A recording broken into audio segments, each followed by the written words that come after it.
फुल्या आपण आला सगळ्यांचा फक्त करांनी पाळूया सुस्वागतम सुस्वागतम.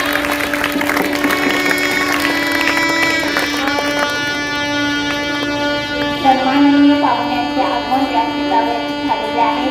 सन्माननीय पाहुण्यांनी व्यासपीठावर स्थानापन्न व्हावे अशी मी त्यांना विनंती करते.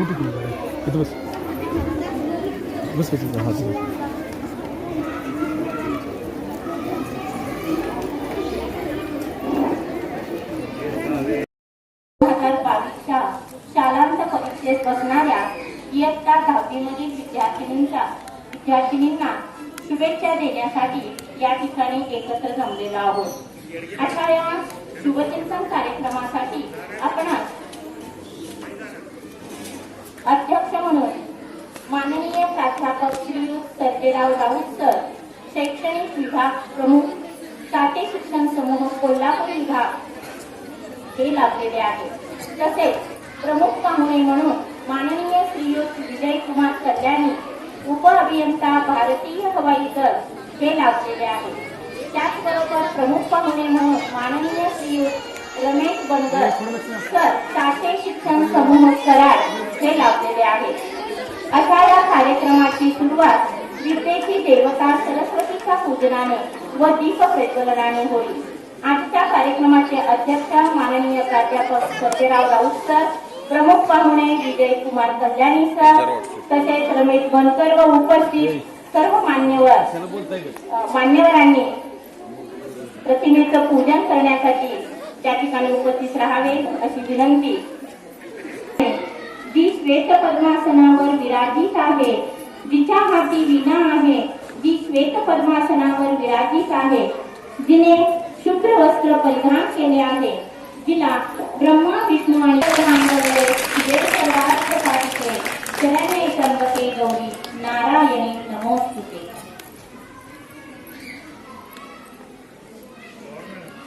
दीप प्रज्वलन संपन्न होत आहे. ज्योत से ज्योत लगा मिलाते चलो, ज्ञान की गंगा बहाते चलो असे हे दीप प्रज्वलन ज्ञानाची गंगा सर्वत्र पसरवणारी आणि ज्ञान साधनेनं आपणास स्वयंभू बनवणारी अशी ही देवता आणि या देवतेचं पूजन कार्यक्रमाचे पाहुणे, अध्यक्ष, संस्थेच्या संचालिका माननीय सौभाग्यवती डॉक्टर स्वाती थोरात मॅडम आणि उपस्थित सर्व महिला पालक यांच्या शुभ हस्ते संपन्न होत आहे. मोहिते सरांच्या हस्ते दीप प्रज्वलन संपन्न होत आहे. माता पालक, शिक्षक पालक, संघातील सर्व सदस्य सदस्या यांच्याही हस्ते दीप प्रज्वलन.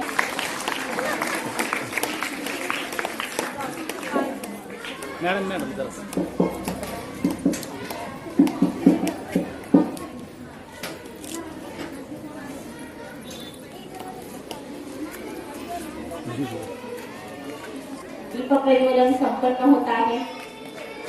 शाळांच्या गजरामध्ये आपण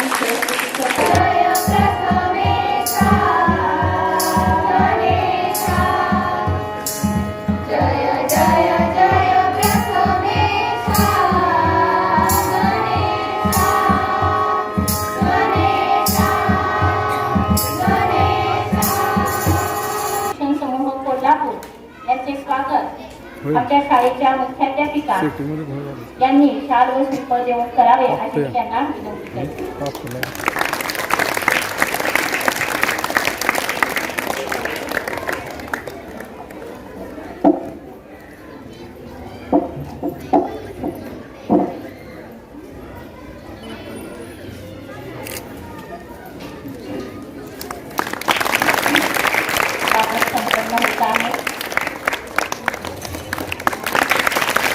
त्यानंतर कार्यक्रमाचे प्रमुख पाहुणे माननीय श्रीयुत विजयकुमार कल्याणी, उप अभियंता भारतीय हवाई दल यांचे स्वागत आपल्या मराठी शिक्षण संस्थेच्या संचालिका माननीय डॉक्टर स्वाती थोरात मॅडम यांनी करावे अशी मी त्यांना विनंती करते.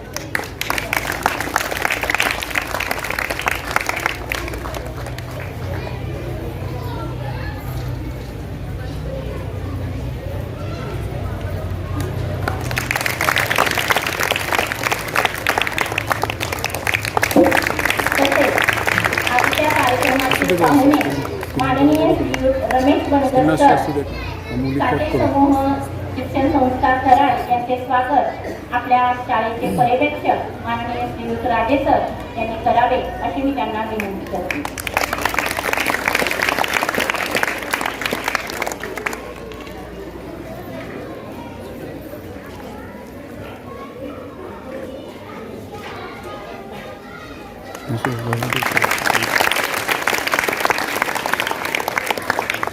आपल्या माळेदेवी शिक्षण संस्थेचे अध्यक्ष माननीय श्री पाटील सर अण्णा हेही उपस्थित आहेत. त्यांचे स्वागत शाळेच्या मुख्याध्यापिका माननीय सौभाग्यवती भिसे मॅडम यांनी करावे अशी मी त्यांना विनंती करते.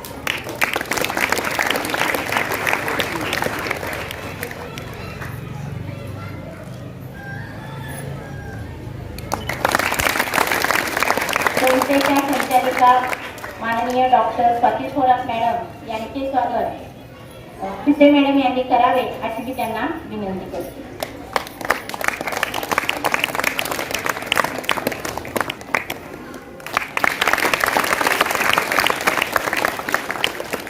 तसेच डॉक्टर गावडे मॅडम उपस्थित आहेत. त्यांचे स्वागत कोळी मॅडम यांनी करावे अशी मी त्यांना विनंती करते.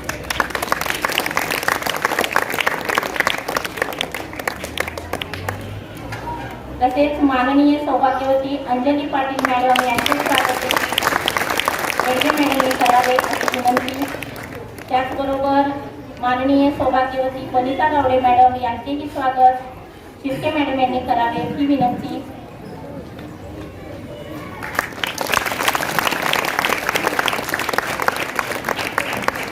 गावडे मॅडम, माननीय सौभाग्यवती दीपाली शिर्के मॅडम यांचे स्वागत कविता थोरात मॅडम यांनी करावे.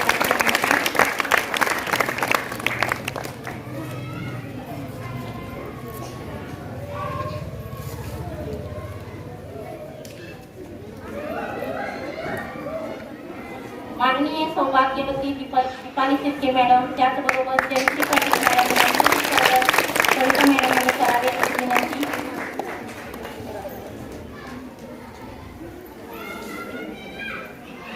माननीय सौभाग्यवती वनिता शिंदे मॅडम यांचे स्वागत कोळी मॅडमने करावे ही विनंती.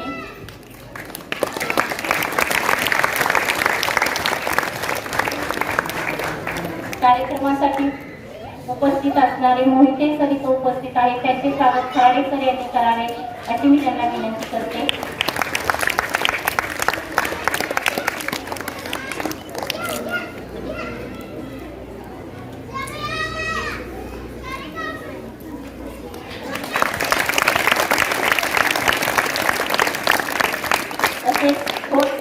उपस्थित आहेत.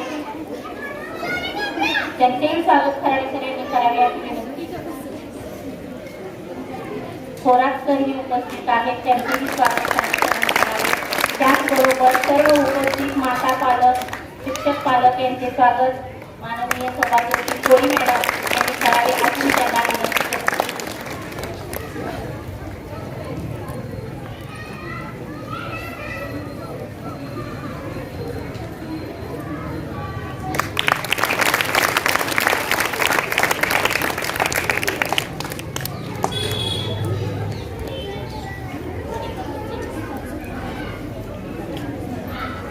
उपस्थित सर्व माता पालक शिक्षक पालक सर्व ग्रामस्थ यांचे पुनश्च एकदा स्वागत.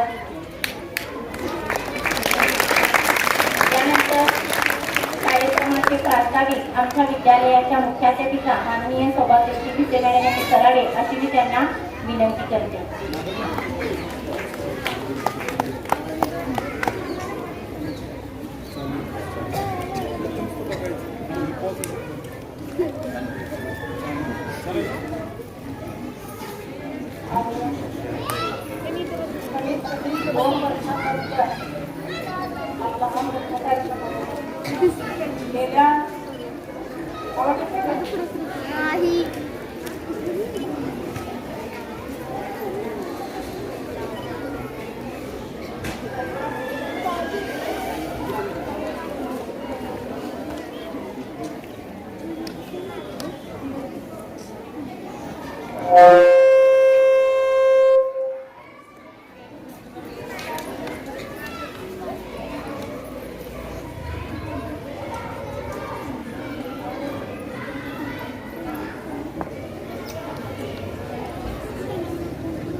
गेल्या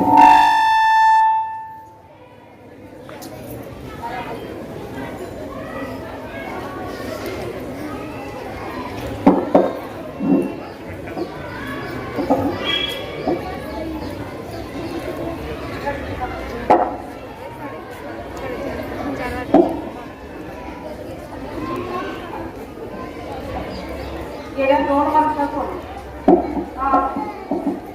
कार्यक्रमाला चालला होतोय. गेल्या 2 वर्षापूर्वी इयत्ता 6वीचा निरोप समारंभ हा शेवटचा कार्यक्रम झाला होता आणि 2 वर्षानंतर पहिला कार्यक्रम होतोय इयत्ता 10वीचा निरोप समारंभ. तर आज या कार्यक्रमाच्या निमित्तानं आपल्याला अध्यक्ष म्हणून माननीय प्राध्यापक श्री सर्जेराव राऊत सर लाभलेले आहेत. त्यांचं शिक्षण MSc आणि MBA, शैक्षणिक विभाग प्रमुख शालेय शिक्षण प्रमुख कोल्हापूर विभाग कोल्हापूरवरून सर आलेले आहेत. आजच्या कार्यक्रमाचे अध्यक्ष प्रमुख पाहुणे आहेत माननीय श्री विजयकुमार कल्याणी सर, माजी उपअभियंता हवाईकर. त्यांनी ENTC इलेक्ट्रॉनिक अँड टेलिकम्युनिकेशन मधून इंजिनिअरिंग कंप्लीट केलं. त्याचबरोबर मॅनेजमेंटचा जो कोर्स आहे तो सिम्बॉयसिस म्हणून पूर्ण केलेला आहे आणि तसाच MA पब्लिक ऍडमिनिस्ट्रेशन म्हणून त्यांनी पूर्ण केलेलं आहे. असे दिग्गज पाहुणे आपल्याला आज लाभलेले आहेत. या कार्यक्रमासाठी उपस्थित माझे डॉक्टर स्वाती खरात मॅडम भाऊ बऱ्याच वेळा येणार आहेत. माता पालक शिक्षक पालक संघाचे सर्व सदस्य, या कार्यक्रमाला आवर्जून उपस्थित असलेले इयत्ता 9वीचे सर्व पालक आणि ज्यांना आपल्याला निरोप द्यायचा आहे त्या विद्यार्थी, माझे सर्व शिक्षक वर्ग मंडळी, त्याचबरोबर आजच्या कार्यक्रमासाठी आवर्जून उपस्थित बाळादेवी शिक्षण संस्थेचे अध्यक्ष माननीय अण्णा उपस्थित आहेत. त्यांचं मी आपल्या सगळ्यांच्या वतीनं हार्दिक स्वागत करते. त्याचबरोबर मोहिते सर नेहमीच आपल्या कार्यक्रमाला उपस्थित असतात. माननीय डॉक्टर गावडे मॅडम, माझे सर्व उपस्थित मान्यवर, त्याचबरोबर सर्व पालक शिक्षक.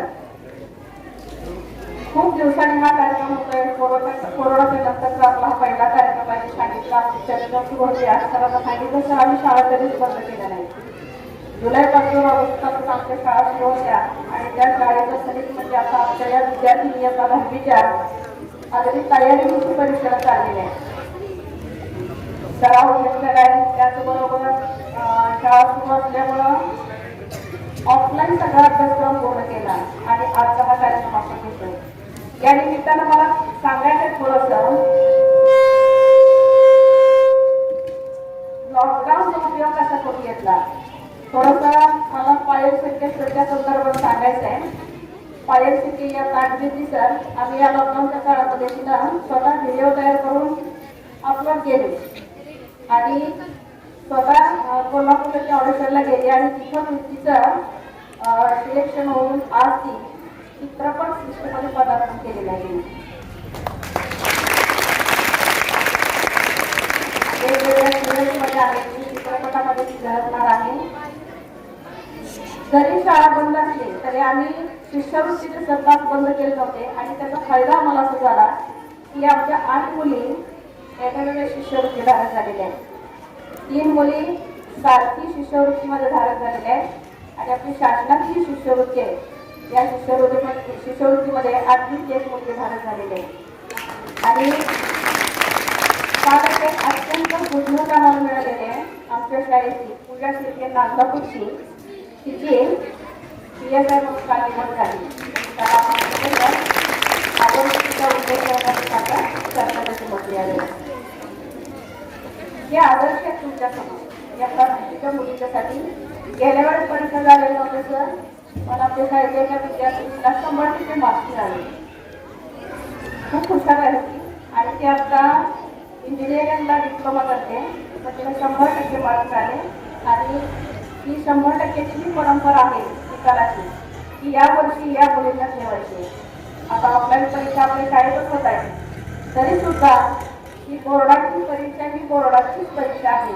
जरी शाळेत असते तरी सुद्धा तुम्ही तयारी खूप केलेली आहे.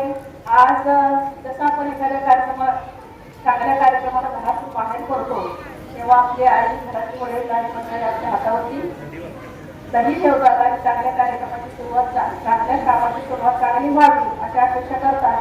याच पद्धतीनं आज आपण इयत्ता 10वीच्या मुलींच्या जीवनाचा पहिला टप्पा पार करण्यात आलेला आहे आणि हा पहिला टप्पा चांगल्या पद्धतीने पार व्हावा म्हणून आपण त्याचं शुभचिंतन करण्यासाठी हा कार्यक्रम घेतलेला आहे। गेली 2 वर्ष हा कार्यक्रम झालेला नव्हता, पण यावर्षी त्याचं नक्कीच चांगलं कोरोनाची साथ दिली, कोरोना संपलेला नाही पण कमी आलाय आणि त्यामुळे आपण हा कार्यक्रम घेऊ शकतोय। मी आपल्या सगळ्यांच्या वतीने आपल्या सगळ्यांच्या वतीने तुम्हाला हार्दिक शुभेच्छा देते परीक्षेसाठी। खूप चांगले वाटचाल अतिशय भव्य दिव्य अशी असू दे।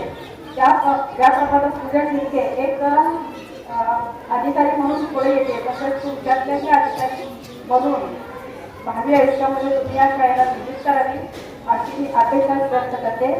पुन्हा एकदा सगळ्यांचं आपल्या शाळेच्या वतीनं हार्दिक स्वागत करते आणि धन्यवाद मॅडम।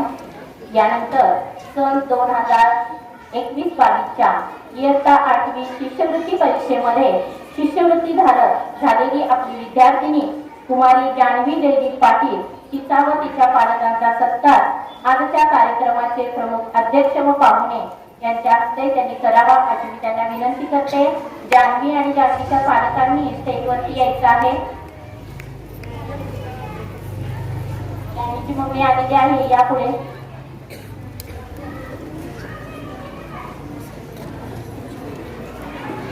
सर्व मान्यवरांनी तिचं अभिनंदन करायचं आहे, तिचा सत्कार करायचा आहे।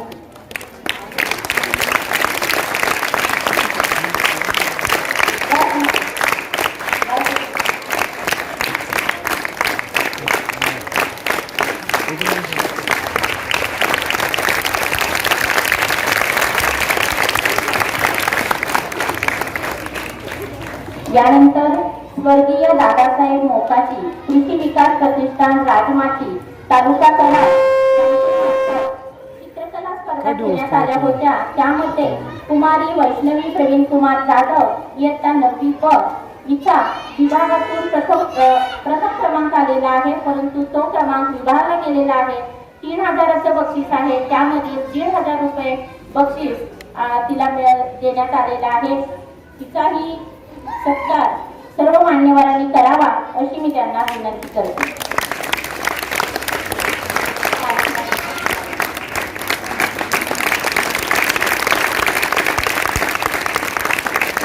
धन्यवाद सर, धन्यवाद मॅडम।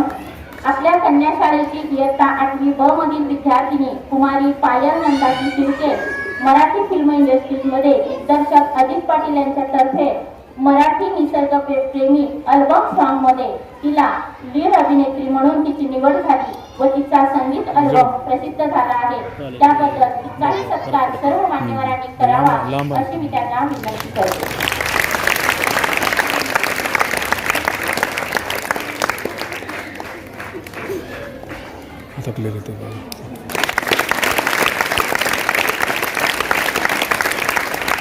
तसेच सोमवार दिनांक 7 मार्च 2022 रोजी कराड येथे झालेल्या तालुकास्तरीय ॲथलेटिक्स स्पर्धेमध्ये या खेळ प्रकारात वेदिका सागर घोरपडे व श्रावणी जाधव या विद्यार्थिनींनी यश मिळवलेलं आहे। 14 वर्ष वयोगट 100 मीटर धावणे तृतीय क्रमांक वेदिका सागर घोरपडे तिचाही सत्कार सर्व मान्यवरांनी करावा। तिचेही पालक आलेले आहेत, त्यांनी पुढे स्टेजवरती यायचं आहे।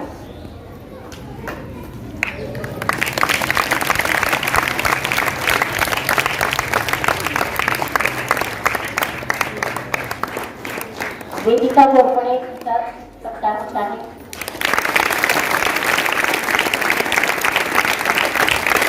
तसेच 14 वर्ष वयोगट श्रावणी जाधव खालीपेठ तृतीय क्रमांक आलेला आहे, तिचेही पालक आलेले आहेत, त्यांनी स्टेजवरती यायचं आहे। पालकांसही तिचाही सत्कार होत आहे।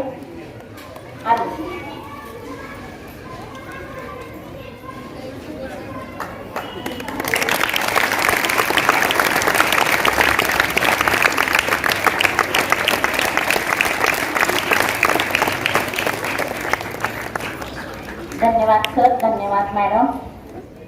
आपल्या कन्याशाळेतून ज्ञानाची संस्काराची शिदोरी घेऊन उत्तुंग भरारी घेण्यासाठी गेलेल्या आपल्या विद्यार्थिनी खूप मोठ्या पदावरती कार्यरत आहे.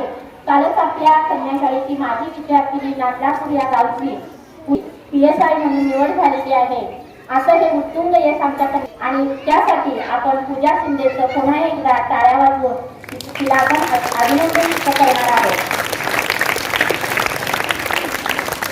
त्यानंतर इयत्ता 10वीच्या विद्यार्थिनींना की आपल्या दिदींना शुभेच्छा देण्यासाठी इयत्ता 9वी ब मधील आपली विद्यार्थिनी शरीर शिंदे ही आपल्या सर्व विद्यार्थिनींना शुभेच्छा देण्यासाठी पुढे येतात.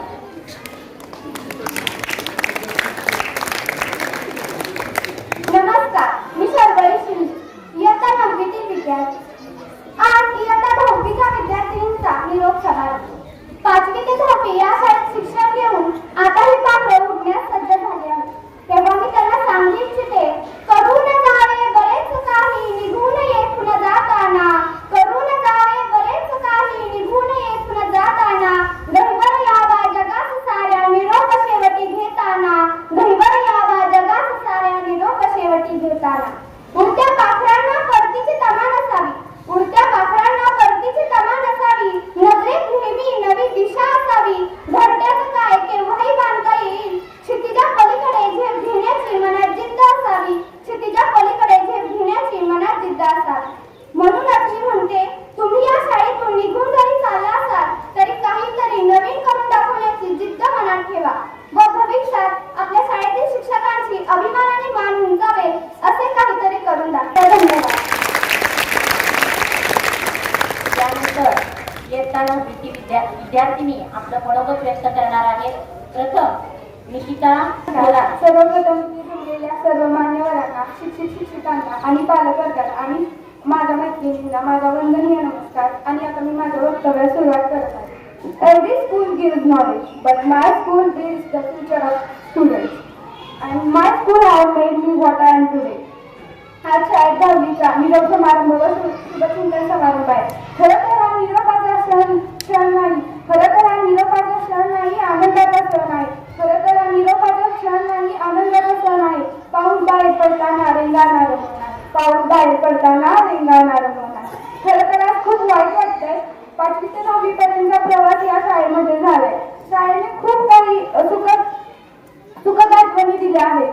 आपली शाळा सतत मुलींचा सर्वांगीण विकास व्हावा यासाठी विविध उपक्रम राबवत असते. तसेच बाहेरील चांगल्या व्यक्तींची व्याख्याने आपल्या शाळेमध्ये आयोजित केली जातात, ज्यात जेणेकरून आम्हाला चांगली माहिती होते. आयुष्याच्या वाटेवर कधी कोणी विचारलं ना तर सांगायला मला अभिमान वाटेल की मी या शाळेची विद्यार्थिनी आहे, जिथे आम्हाला इतके सारे सुखद क्षण मिळाले आहेत. आज माझ्या मनामध्ये खूप सारे सुखद क्षण रुंजी घालत आहेत. जसं की आम्ही 7वीत असताना बसवलेलं शिवाजी महाराजांचं नाटक किंवा साधा उत्सवासाठी बसवलेले डान्स वगैरे असं सारं. परत गौरी गणपती वेळेसचे फनी गेम्स या साऱ्या गोष्टी खरंच आज खूप सुंदर आहेत आणि त्या खूप छान आहेत आणि त्या आज आणि इथून पुढे आमच्या मनात फक्त आठवणी बनून राहणार आहे. आयुष्यातील सर्वात बेस्ट गाईडलाईन ही असते जी आपल्या शिक्षकांकडून आपल्याला मिळत असते. आणि या संसारूपी सागरामध्ये पोहण्यासाठी जो आत्मविश्वास आपल्याला शिक्षक देतात तो खूप महत्वाचा आहे आणि तो या शाळेतील सर्व शिक्षकांनी आम्हाला दिला आहे. शिक्षकांनी अज्ञानावर ज्ञानाचा लेप दिला आहे. मनाच्या कोऱ्या पाठीवर संख्येचे आणि ममतेचे धडे गिरवले आहेत आणि आज ती पाठी ज्ञान रत्नांनी सुशोभित भरली आहे. I would like to say something about my teachers. कल हम जहाँ भी होंगे, कल हम जहाँ भी होंगे उसकी नींव होंगे आप. कल हम जहाँ भी होंगे उसकी नींव होंगे आप. उसका स्तंभ होंगे आप, उसका आधार होंगे. त्यानंतर इयत्ता 10वी ब समृद्धी गावडे ही आपलं मनोगत व्यक्त करणार आहे. सन्माननीय प्राचार्य, आदरणीय गुरुवर्य आणि माझे सर्व लाडके शिक्षक, माझ्या जिवलग मैत्रिणी आणि इथे उपस्थित सर्व विद्यार्थी आणि पालक यांना माझं सर्वप्रथम वंदनीय नमस्कार. माझं नाव समृद्धी गावडे. सहवास सुटला म्हणून सोबत सुटत नाही, नुसता निरोप दिल्याने नातं तुटत नाही. धागे असतात जुळले हृदयाचे हृदयांशी, माणूस जरी दुरावला तरी प्रेम आटत नाही. माणूस जरी दुरावला तरी प्रेम वाटत नाही. आज आज आज आमचा या शाळेचा शेवटचा दिवस. आजचा दिवस खरंच खूप भावूक ठरणार आहे आमच्यासाठी. कारण आजपर्यंत एका घट्ट्यात एकत्र राहणारी ही चिमण पाखरं आपली स्वप्न पूर्ण करायला आणि भविष्य उज्ज्वल घडवायला उंच भरारी घेत बाहेर पडणार आहे. जो दिवस आम्हाला नको होता अखेर तो आज आला आहे. आजपर्यंत आम्ही अनुभवलेले सुखाचे क्षण, काही थोडं आठवणी आणि आमचे संपूर्ण शालेय जीवन हे सर्वच आम्ही आमच्या मनामध्ये एकवटून आणि आमच्या मनाच्या शिदोरीमध्ये ठेवून आमच्या पुढच्या भविष्याच्या वाटचालीसाठी निघणार आहोत. आजचा दिवस खरंच आमच्यासाठी खरंच खूप पाऊस करणार आहे. कारण आम्ही मन घट्ट करून हे सर्व आमच्या सोबत मिळून जाण्याकरिता आजचा दिवस उभा आहे.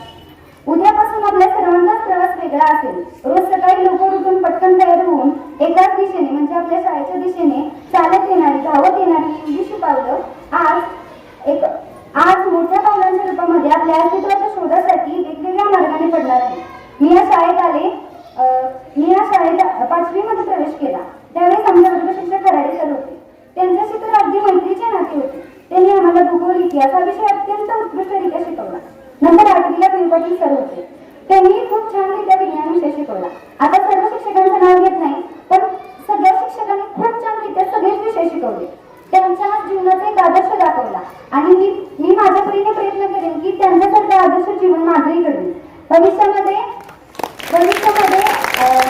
माझ्या या शाळेत जाणाऱ्या शिक्षकांचं नाव मी इतकं उंच करेन की त्याला माउंट एव्हरेस्ट शिखराची उंची कमी पडेल. आणि माझी शाळा म्हणजे माझ्यासाठी एक पवित्र ज्ञानरूपी प्रसाद देणारं मंदिर आहे आणि या शाळेतले शिक्षक म्हणजे माझे दैवत आहे. या आठवणी माझ्या मनात सुंदर म्हणजे माझ्या मनात नेहमीच राहतील. आज येथे सर्वांना स्वइच्छेने सांगू इच्छिते की भविष्यात स्वतःच्या पायावरती नक्की उभे राहीन. आईवडिलांबरोबर शिक्षकांचे नाव खूप उंच करेन. अमोदी किरण थोरात हे आपलं मनोगत व्यक्त करत आहे.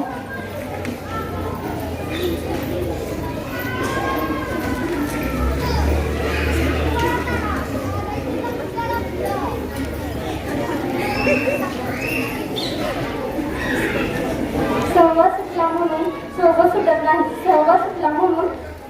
सुटत नाही. नुसता निरोप दिल्याने नाते तुटत नाही. सर्वप्रथम उपस्थित सर्वांना माझा नमस्कार. आजच्या कार्यक्रमाचे सन्माननीय पाहुणे माननीय श्री विजयकुमार कल्याणी, अध्यक्ष माननीय श्री सर्जेराव राऊत सर, मुख्याध्यापिका, सर्व शिक्षक आणि माझ्या इथे जमलेल्या मैत्रिणींनो, माझे नाव किरण शिवाजी थोरात. आज मी आपणास निरोप देण्यासाठी इथे उभी आहे. वाटले नाही कधी मला निरोप आपला घ्यावा लागेल.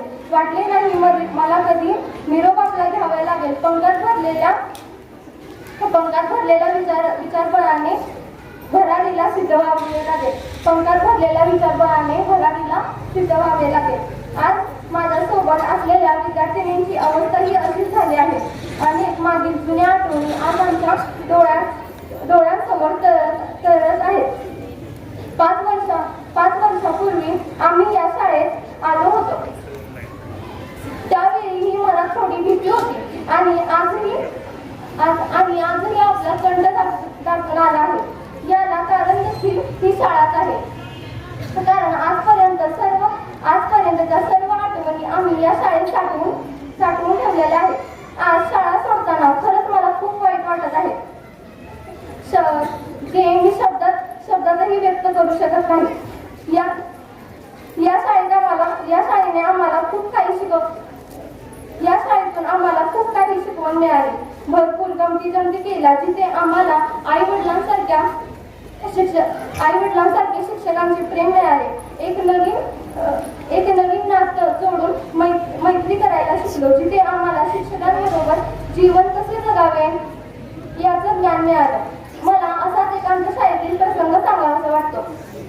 31 डिसेंबर रोजी आमच्या शाळेत इयत्ता 10वीतील विद्यार्थी 31 डिसेंबर रोजी शाळेत स्कूल डे साजरा झाला होता. तेव्हा आम्हाला इयत्ता 10वीतील मुलींना शिक्षकांची भूमिका पार पाडून शाळा सांभाळण्याची जबाबदारी आमच्यावर आली होती. ही भूमिका पार पाडत असताना आम्हाला खूप काही शिकायला मिळालं. जेव्हा एखादी जबाबदारी आपल्यावर पडते तेव्हा आपण ती न घाबरता आत्मविश्वासाने पार पाडायची असते. आपली शाळा नेहमीच असे खूप कार्यक्रम राबवत असते की ज्यातून आम्हाला नवीन काहीतरी शिकायला मिळेल आणि त्याचा उपयोग आम्ही पुढील आमच्या जीवनात नक्कीच करू. आणि आता शाळेतील आमच्या मामांपासून ते मुख्याध्यापकांपर्यंत सर्वजण आमचे घरातील नातेवाईक झाले आहेत आणि आज हा निरोप देताना मला खूप वाईट वाटत आहे. हा निरोप देताना आम्हाला शाळेसाठी काहीतरी द्यायचं होतं. वायरलेस ब्लूटूथ स्पीकर आणि माईक आम्ही देणार होतो, पण त्याची किंमत आमच्या बजेटमध्ये बसत नव्हती. मग आम्ही वायरलेस माईक देण्याचं ठरवलं. पण पुढील आयुष्यात आम्ही नक्कीच एक अधिकारी म्हणून तुमच्या समोर उभी असेल आणि तेव्हा आपल्या शाळेसाठी काहीतरी मी नक्कीच करण्याचा प्रयत्न करेल. या शाळेतील सर्व शिक्षकांनी केलेले संस्कार आम्ही कधीच विसरणार नाही. काळानुसार कितीही बदलावे लागले तरी चालेल, परंतु मैत्री, प्रेम आणि माणुसकी यांचा अंत कधीही होऊ द्यायचा नाही. आम्हाला सर्वोत्तम शाळा आणि सर्वोत्तम शिक्षक लाभले. तुझ्या पाठी त्याचबरोबर शिक्षा करते तयार आहे आणि जरा पुढे येऊन बसा. अंजली शिर्के, रेवती पांढरपट्टे आणि तन्वी मान. नमस्कार. आजच्या कार्यक्रमाचे सन्माननीय पाहुणे, सर्व शिक्षक आणि विद्यार्थी मैत्रिणी, माझे नाव ऋतुजा अर्जुन पाटील. आज मी आपणास निरोप देण्यासाठी उभी आहे. आजचा दिवस म्हणजे आपण एक पायरी म्हणून जगात पुढे प्रवेश करत आहोत. प्रत्येक माणूस घडवण्यासाठी आज या जगात कोणाचा हात असेल तर तो म्हणजे शिक्षकांचा. त्यांनी जर प्रयत्न केले नसते तर आज काही शक्य नसते आणि तुम्ही आणि मी आज येथे बसलो नसतो. मला आठवतंय, मी शाळेत पहिल्यांदा जेव्हा 5वी मध्ये प्रवेश घेतला तेव्हा मी खूप चिंताग्रस्त होते. मला येथील वातावरण, शिक्षक, मैत्रिणी सर्व नवीन होते. मी कोणालाही ओळखत नव्हते व कोणी मला ओळखत नव्हते.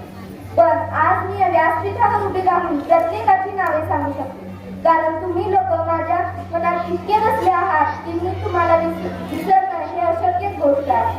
या शाळेतील मला भावलेली गोष्ट म्हणजे या शाळेने आम्हा प्रत्येक विद्यार्थ्याला माणूस म्हणून घडवले.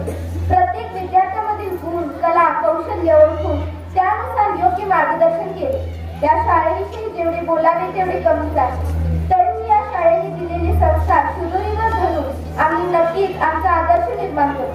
आम्ही आमच्या भावी आयुष्यात कितीही प्रगती झाली तरी शाळेला कधीही विसरणार नाही. करून जावे बरेच काही निघून येथून जाताना, गहिवर यावा जगात साऱ्या निरोप शेवटी घेताना. आम्हाला 5वी ते 7वी पर्यंत वर्ग शिक्षक म्हणून खराडे सर लागले. ते भूगोल व इतिहास विषय हे शिकवायचे. त्यांची इतिहास शिकवण्याची पद्धत आम्ही कधीच विसरू शकणार नाही. हे सर इतिहास असा शिकवायचे की जणू तो प्रसंगच पुढे घडत आहे. त्यांनी 5वी ते 6वीला शिकवलेला इतिहास आम्हाला कळला, पण 7वीचा शिवाजी महाराजांचा इतिहास मात्र आम्ही कधीच विसरू शकणार नाही. दरवर्षी 7वीच्या मुलींचे शिवजयंती निमित्त खराडे सर नाटक बसवतात आणि याचमुळे फक्त आम्हीच नाही तर या शाळेतून शिकून गेलेले प्रत्येक मुलगी 7वीचा इतिहास कधीही विसरणार नाही. आता मी सांगू इच्छिते आमच्या कोळी मॅडमांबद्दल, ज्यांनी आम्हाला मराठी विषय शिकवला. 5वी स्कॉलरशिपला भूमी शब्दसमूहांबद्दल एक शब्द असे पाठ झाले नाही की कोळी मॅडम आम्हाला उठावशा काढायला लावायचे. हिंदीच्या थोरात मॅडम ज्यांनी तर अशा कविता आमच्या पाठ करून घेतल्या की त्या आम्ही आजही म्हणू शकतो. प्रत्येक कवितेला त्यांनी योग्य चाल लावून आमच्या मनात ती कोरून ठेवली. आमच्या इंग्लिशच्या जाधव टीचर अगदी मनमिळावू असा स्वभाव. त्यांच्या शिकवण्यामुळेच माझ्या इंग्लिशची खूप आवड निर्माण झाली. कोणत्याही अडचणीत मैत्रिणीप्रमाणे धीर देणाऱ्या व वेळप्रसंगी शिक्षक होणाऱ्या अशा आमच्या इंग्लिशच्या टीचर. आम्हाला विज्ञान विषय शिकवणारे कोळेकर सर, ते तर आमच्या विद्यालयाचे एक आयुर्वेदिक डॉक्टरच आहे.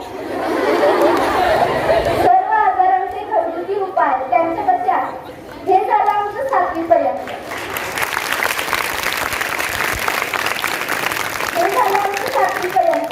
पण आता उत्सुकता होती की 8वीला वर्ग शिक्षक म्हणून कोण येईल याची.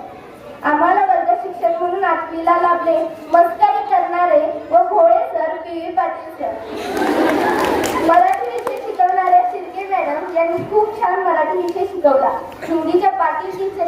आमचं व्याकरण आठवी नववीतच त्याचा पाया भक्कम केल्यामुळे 10वीत आम्हाला व्याकरण सोपं गेलं.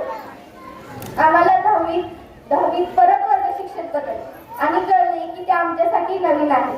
पहिल्यांदा त्या टीचर कशा असतील, रागवणारे असतील का, असे अनेक विचार मनात येऊ लागले. पण ह्या टीचर खूप साध्यावर समजून गेल्या. पण शेवट आमच्या वर्गाने त्यांना न कळत थोडासा त्रास दिला.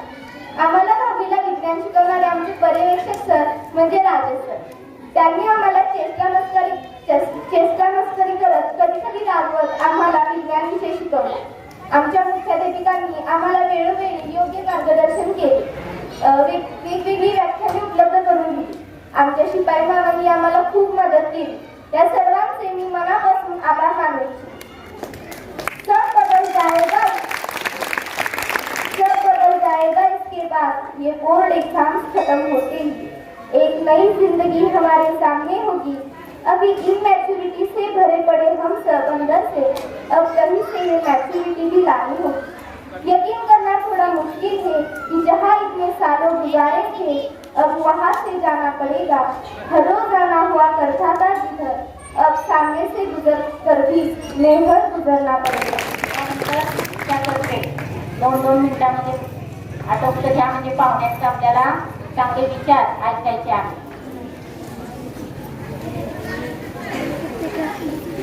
नमस्कार.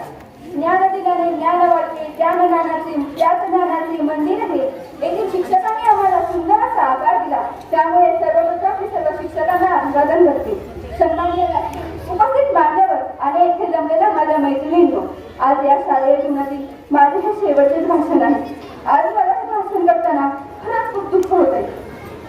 सुन्या मैत्रिणीचा माझा अंधार दाटला होता. सुन्या मैत्रिणीचा माझा अंधार दाटला होता. भूतकाळातील घटनांना आज अचानक पातळ सुटला होता. जेव्हा मी 7वीच्या पहिल्यांदाच या शाळेत आले, त्यावेळेस मला इथे आपलेसे म्हणणारे कोणी नव्हते. आमचे वर्ग शिक्षक खराडे सर, त्यांचा इतिहास विषय, त्यांच्या इतिहास तासाला बसलं की असं वाटायचं हा तास कधी संपूच नये. त्यांच्यामुळेच माझा इतिहास या विषयाचा पाया भक्कम झाला आहे.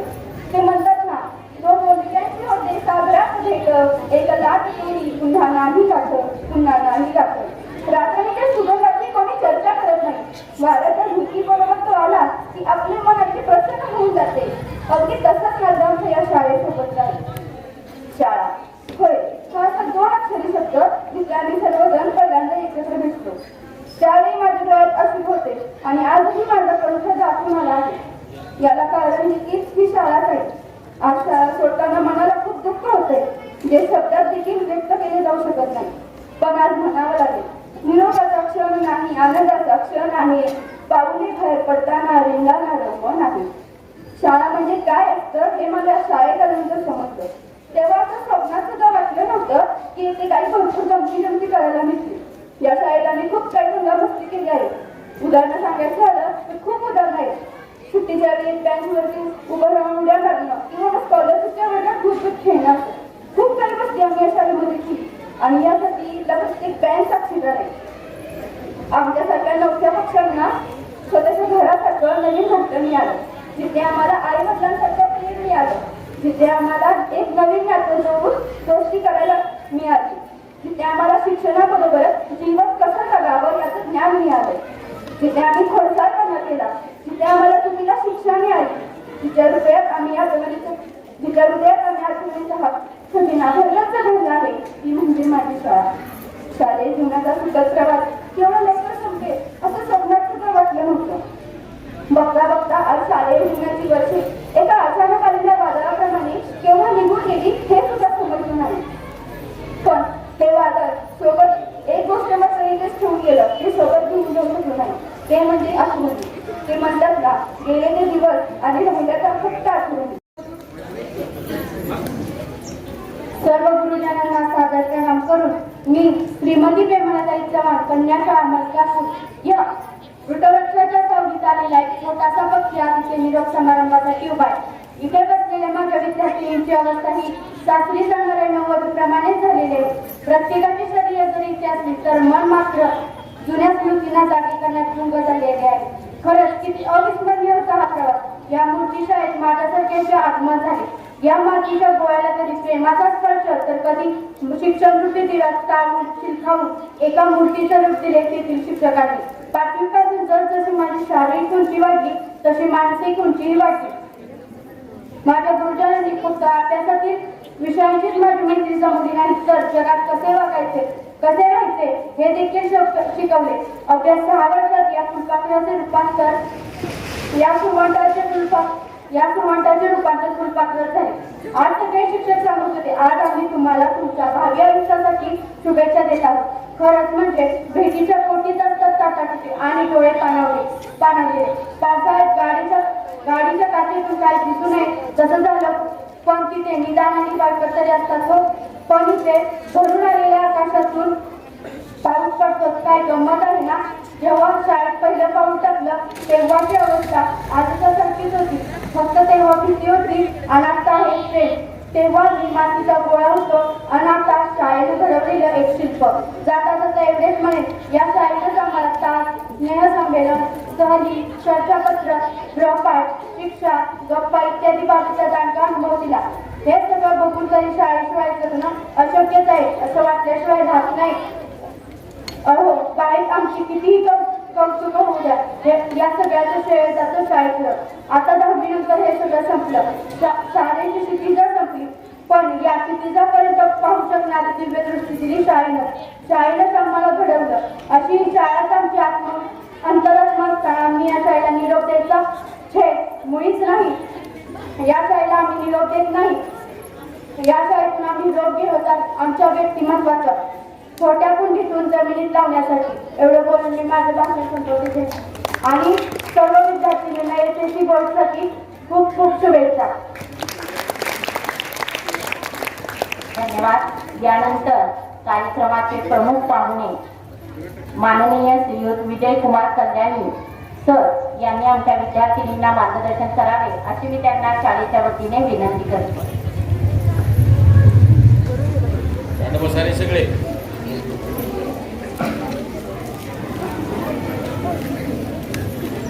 माऊली म्हटलं कलरचा रिफ्लेक्शन येतात बसा शांतपणे ऐकायचं.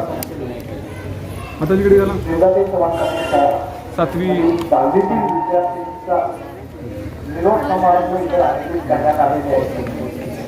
त्या आयोजित केलेल्या समारंभामध्ये आजचे समारंभाचे अध्यक्ष व्यासपीठावर असनस्त असलेले माननीय प्राचार्य श्री संजयराव राऊत सर, संस्थेचे माननीय डॉक्टर स्वाती थोरात, माननीय श्री अशोक थोरात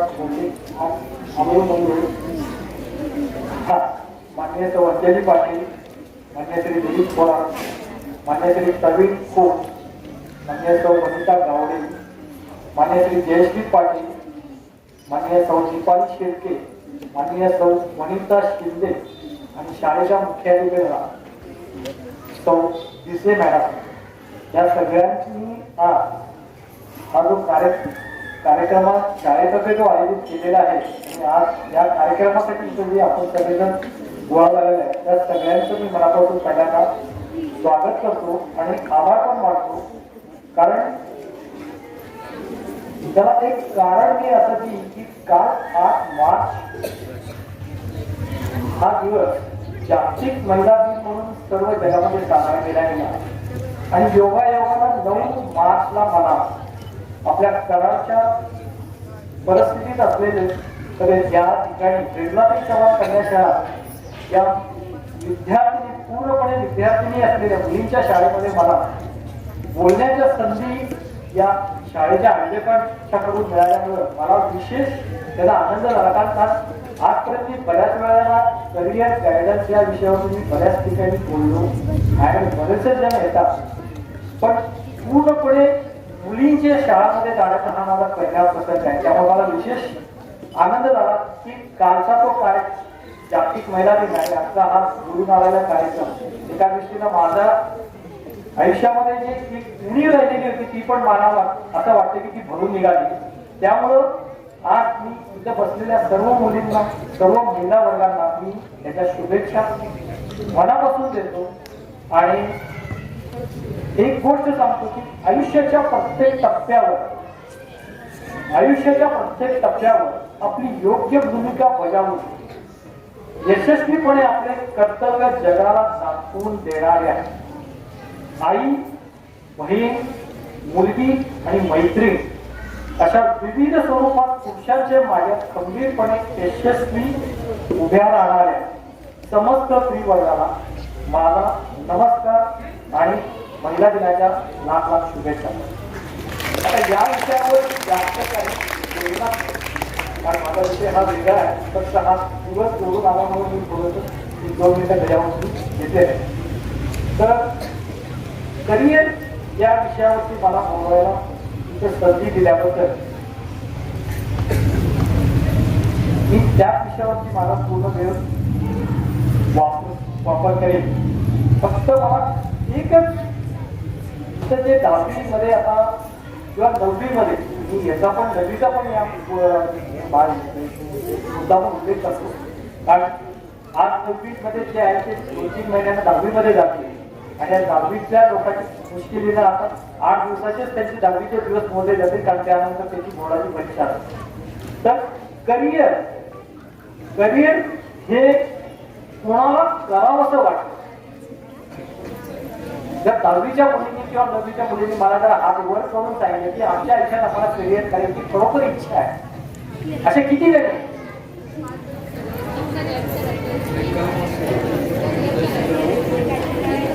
कारण करिअर या शब्दाचा अर्थ काय याच्या पुढे मी तुम्हाला समजून देणार आहे. म्हणून मी तुम्हाला विचारलं की करिअर म्हणजे नेमकं काय करायचं आपल्याला आयुष्यात आणि त्याबद्दल तुम्ही किती जागरूक आहात त्या विषयाबद्दल मी तुम्हाला मार्गदर्शन करणार आहे. कारण काय आहे तिथे सर्व मला ते ठराविक आताच्या बोटावर मोजण्या एवढे पुरुष तिथे आहेत आणि बाकी सर्व मुली आणि महिला वर्ग आहे. कारण एक असं म्हटलं जातं की marriage is the destiny traditionally offered to woman by the society. आज हजारो वर्षापासून हे वाक्य आजपर्यंत चालत आलेलं आहे आणि इथून पुढे सुद्धा किती दिवस आले याच्याबद्दल मला सांगता येणार नाही. कारण मॅरेज इज द डेस्टिनी. कारण सर्व मुलींच्या आयुष्यात आई वडिलांपासून समाजापर्यंत एकाच गोष्टीचं एक त्यांना धन्य वाटतं की या मुलीचं मी लग्न केल्याची माझी जबाबदाऱ्या सगळ्या संपल्या. पण ह्या जबाबदाऱ्या संपताना ते जेवढ्या सिरियसली विचार करत असतात पण मुलींच्या बौद्धिक क्षमतेबद्दल किंवा इतर गोष्टीबद्दल त्या आई असू दे किंवा पालक यामध्ये जास्त इंटरेस्टेड नसतात. कालांतरानं थोडे बदल होत चाललेले आहेत पण पाहिजे त्या प्रमाणात अजूनपर्यंत. कारण का तर माझ्याकडे बरेच पालक येतात. त्या पालकांच्या ज्याला मी त्यांच्याबरोबर कॉन्व्हर्सेशन करत असतो तर त्या कॉन्व्हर्सेशन मधून असं बऱ्याच वेळा मला अनुभव आलं की कुठेही काम पाठवायचं म्हणजे की पालक तयार होत नाही. परिस्थिती चांगली असती, मुलीची क्षमता असती पण पालक लोक त्यांना सपोर्ट द्यायला कमी पडतात. हे माझ्या बऱ्याचशा अनुभवाचं मी तुम्हाला सांगतो. आणि ते का तर मुलगी घरात असल्यापासून बऱ्याचशा गोष्टी मला असं वाटतं की जन्मल्या दिवसापासून मुलीला खच्चीकरण करण्यास हे समाज आणि आई वडील सुद्धा तितकेच जबाबदार आहेत. याचं कारण का मुलानं काही केलं तरी चालतं पण मुलीला मात्र संध्याकाळी 7 नंतर तू बाहेर जायचं नाही, तू अमुकच करायचं नाही, तू असले कपडे घालायचे, तू तसंच वागायचं, तू असंच राहायचं. ह्या गोष्टी घरात प्रत्येकाच्या घरात माझं असं किंवा इथं बसविण्याच्या प्रत्येकाच्या घरात हे घडत असतात. त्यामुळे मुलींचा स्वाभिमान आणि आत्मविश्वास ते वरपासून त्याच्या खालावर जातात. या गोष्टी आपण कुठेतरी थांबवत गेलं पाहिजे. आणि जर या गोष्टी आपण थांबवून त्या मुलींना प्रत्येक गोष्टीत तू करत ते चांगलं करत जा, तुझ्या पाठीमागे आम्ही आहोत असे जर शब्द तिच्या पाठीवर हात देत जर आपण बोलत राहिलो तर मला नाही वाटत की या जगातील कुठलीही मुलगी कुठल्याही क्षेत्रात कमी पडेल. याचं उत्तम उदाहरण म्हणजे तुम्हाला सांगायचं म्हणजे आज आपले या भागातले माझे 2-3 परिचयचे पालक मुलगी जेई मध्ये सुद्धा टॉप रँकिंग पास होणाऱ्या मुलीला त्यांचे आई वडील तिला बाहेर पाठवायला तयार नव्हते. NIT किंवा IIT सारख्या इन्स्टिट्यूट मध्ये ऍडमिशन मिळत असताना नाही, आमच्या समाजात किंवा आमच्या घरात मुलीला एवढं लांब पाठवणं आम्हाला हे शक्य नाही सर. तुम्ही याबद्दल आम्हाला सांगू नका. आणि एक वेळ अशी आली, मी आणि माझी मिसेस त्यांच्या घरी 2 दिवस समक्ष आम्ही त्यांच्या घरी गेलो आणि त्यांच्या घरी जाऊन त्यांना सांगितलं की तुमच्या हट्टापायी तुमच्या मुलीचं तुम्ही आयुष्य बर्बाद करताय. मी हात जोडून सांगतो, या मुलीला तुम्ही बाहेर पाठवा. मगाशी बोलता बोलता मी राऊत सरांच्या सोबत सुद्धा एक सहज तो विषय काढला होता. ती मुलगी गोट्यासारख्या ठिकाणी जाऊन शिक्षण ज्यावेळेस परत आली तर तिला चांगलं ऍडमिशन मिळालं असताना सुद्धा आम्ही महाराष्ट्राबाहेर पाठवणार नाही हा त्या पालकांचा हट्ट होता. आणि त्यामुळे पुण्याच्या कमिन्स कॉलेजमध्ये तिला शेवटी ऍडमिशन घ्यावं लागलं आणि आज ती मल्टीनॅशनल कंपनीमध्ये तिला ज्यावेळेला ऑफर लेटर मिळालं तर तिला स्टार्टिंगचा पगार हा 16 लाख रुपये वार्षिक पगार होता. आणि हे जे त्यावेळेला मी समजावून सांगत होतो की तुमच्या कुटुंबाचं इन्कम आणि ह्या एका मुलीचं इन्कम सुद्धा तुम्ही तुलना करू शकणार नाही, तेवढी तिची कॅपॅसिटी आहे. हे कुणीतरी सांगून आणि त्यांना पटवून देणारी माणसं आपल्या आजूबाजूला किंवा अवतीभोवती पाहिजे. कारण मुली ह्या कमी नाही, ह्या प्रत्येक गोष्टीत आपण सिद्ध करू शकतो हे त्यांच्यात असतं. पण त्यांना योग्य तो मार्गदर्शन मिळत नाही. आणि त्याचे उत्तम उदाहरण म्हणून सांगायचं म्हणजे आपल्या महाराष्ट्रात सावित्रीबाई फुले पासून आणि सगळ्या मुली ओळखत असलेली कल्पना चावल्यापर्यंत ही सगळी जिवंत उदाहरण आहेत की ज्यांना सक्सेस म्हणजे काय आयुष्यात असतं त्याचे उत्तम उदाहरण. ह्याच्यापेक्षा जास्त कुठली दुसरी उदाहरण आपण देऊ शकत. इंग्लिश तुम्हाला बोलता येत नसेल तर पुढची सुद्धा तुम्ही जे 2-4 महिने किंवा 6 महिने जे इंग्लिश स्पीकिंगच्या कोर्ससाठी घालणार आहे ते तुमच्या आई वडिलांना तुम्ही डबऱ्यात घालण्यासाठी जाणार आहे, एवढंच माझं म्हणणं आहे. तर या गोष्टी शिकताना तुम्ही इंग्लिश ही भाषा ही येणं गरजेचं आहे. तुम्हाला कधी कुठं कोणत्या वेळी उपयोगी पडेल हे तुम्हाला सांगता येणार नाही, पण इंग्लिशचं ज्ञान असतं किंवा भाषेचं ज्ञान असतं. धन्यवाद सर. यानंतर कार्यक्रमाचे अध्यक्ष माननीय प्राध्यापक श्रीयुत सर्जेराव राऊत सर, टाटे शिक्षण समूह कोल्हापूर विभाग यांनी आपलं मनोगत व्यक्त करावं अशी मी त्यांना विनंती करते. आदरणीय व्यासपीठ,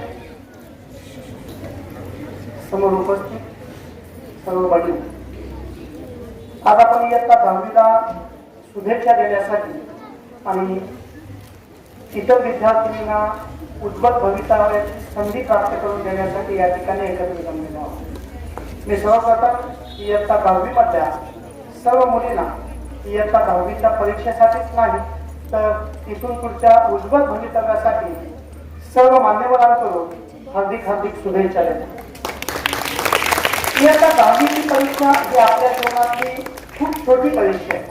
अर्थात ती दिल्यानंतर तुमच्या लक्षात येईल की ज्या परीक्षेला आपण अवघड समजत होतो ती जीवनातली खूप सोपी परीक्षा आहे आणि याच्यापेक्षा खूप अवघड परीक्षा आपल्याला इथून पुढच्या कालावधीमध्ये सुद्धा द्यायची आहे. इयत्ता 10वी नंतर काय, इयत्ता 12वी नंतर काय, याच्याबद्दल सरांनी मागाशी तुमच्यासोबत जो संवाद साधला त्याच्यातून बऱ्याच गोष्टी तुम्हाला क्लिअर झालेल्या असतील. मी थोडंसं वेगळ्या विषयावरती बोलणार आहे. इयत्ता 10वी पर्यंत काय, इयत्ता 12वी पर्यंत काय, आताच्या वर्गामध्ये आपण शिकतो आहोत हे नेमकं आपण कशासाठी शिकतोय.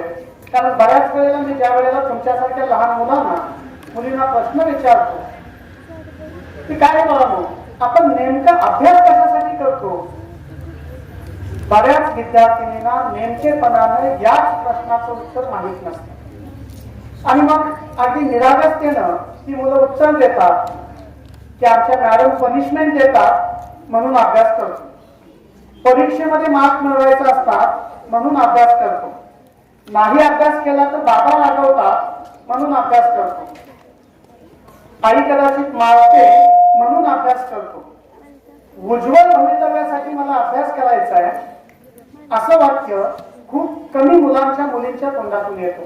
त्याच्यामुळे अभ्यास करणं ही आतून निर्माण झालेली कार्यशक्ती नाही होत, ती कुणीतरी आपल्यावरती लादलेली असते. मग ते ओझ्याचं गाडव असतं बघा, त्याच्यावरती तुम्ही मातीच्या विटा ठेवा नाहीतर सोन्याच्या विटा ठेवा, त्याला काहीच फरक पडत नाही.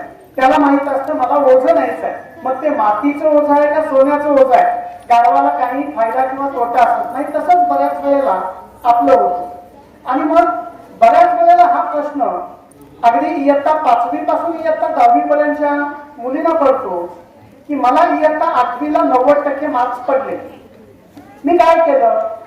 इयत्ता 8वीतून 9वी मध्ये गेले.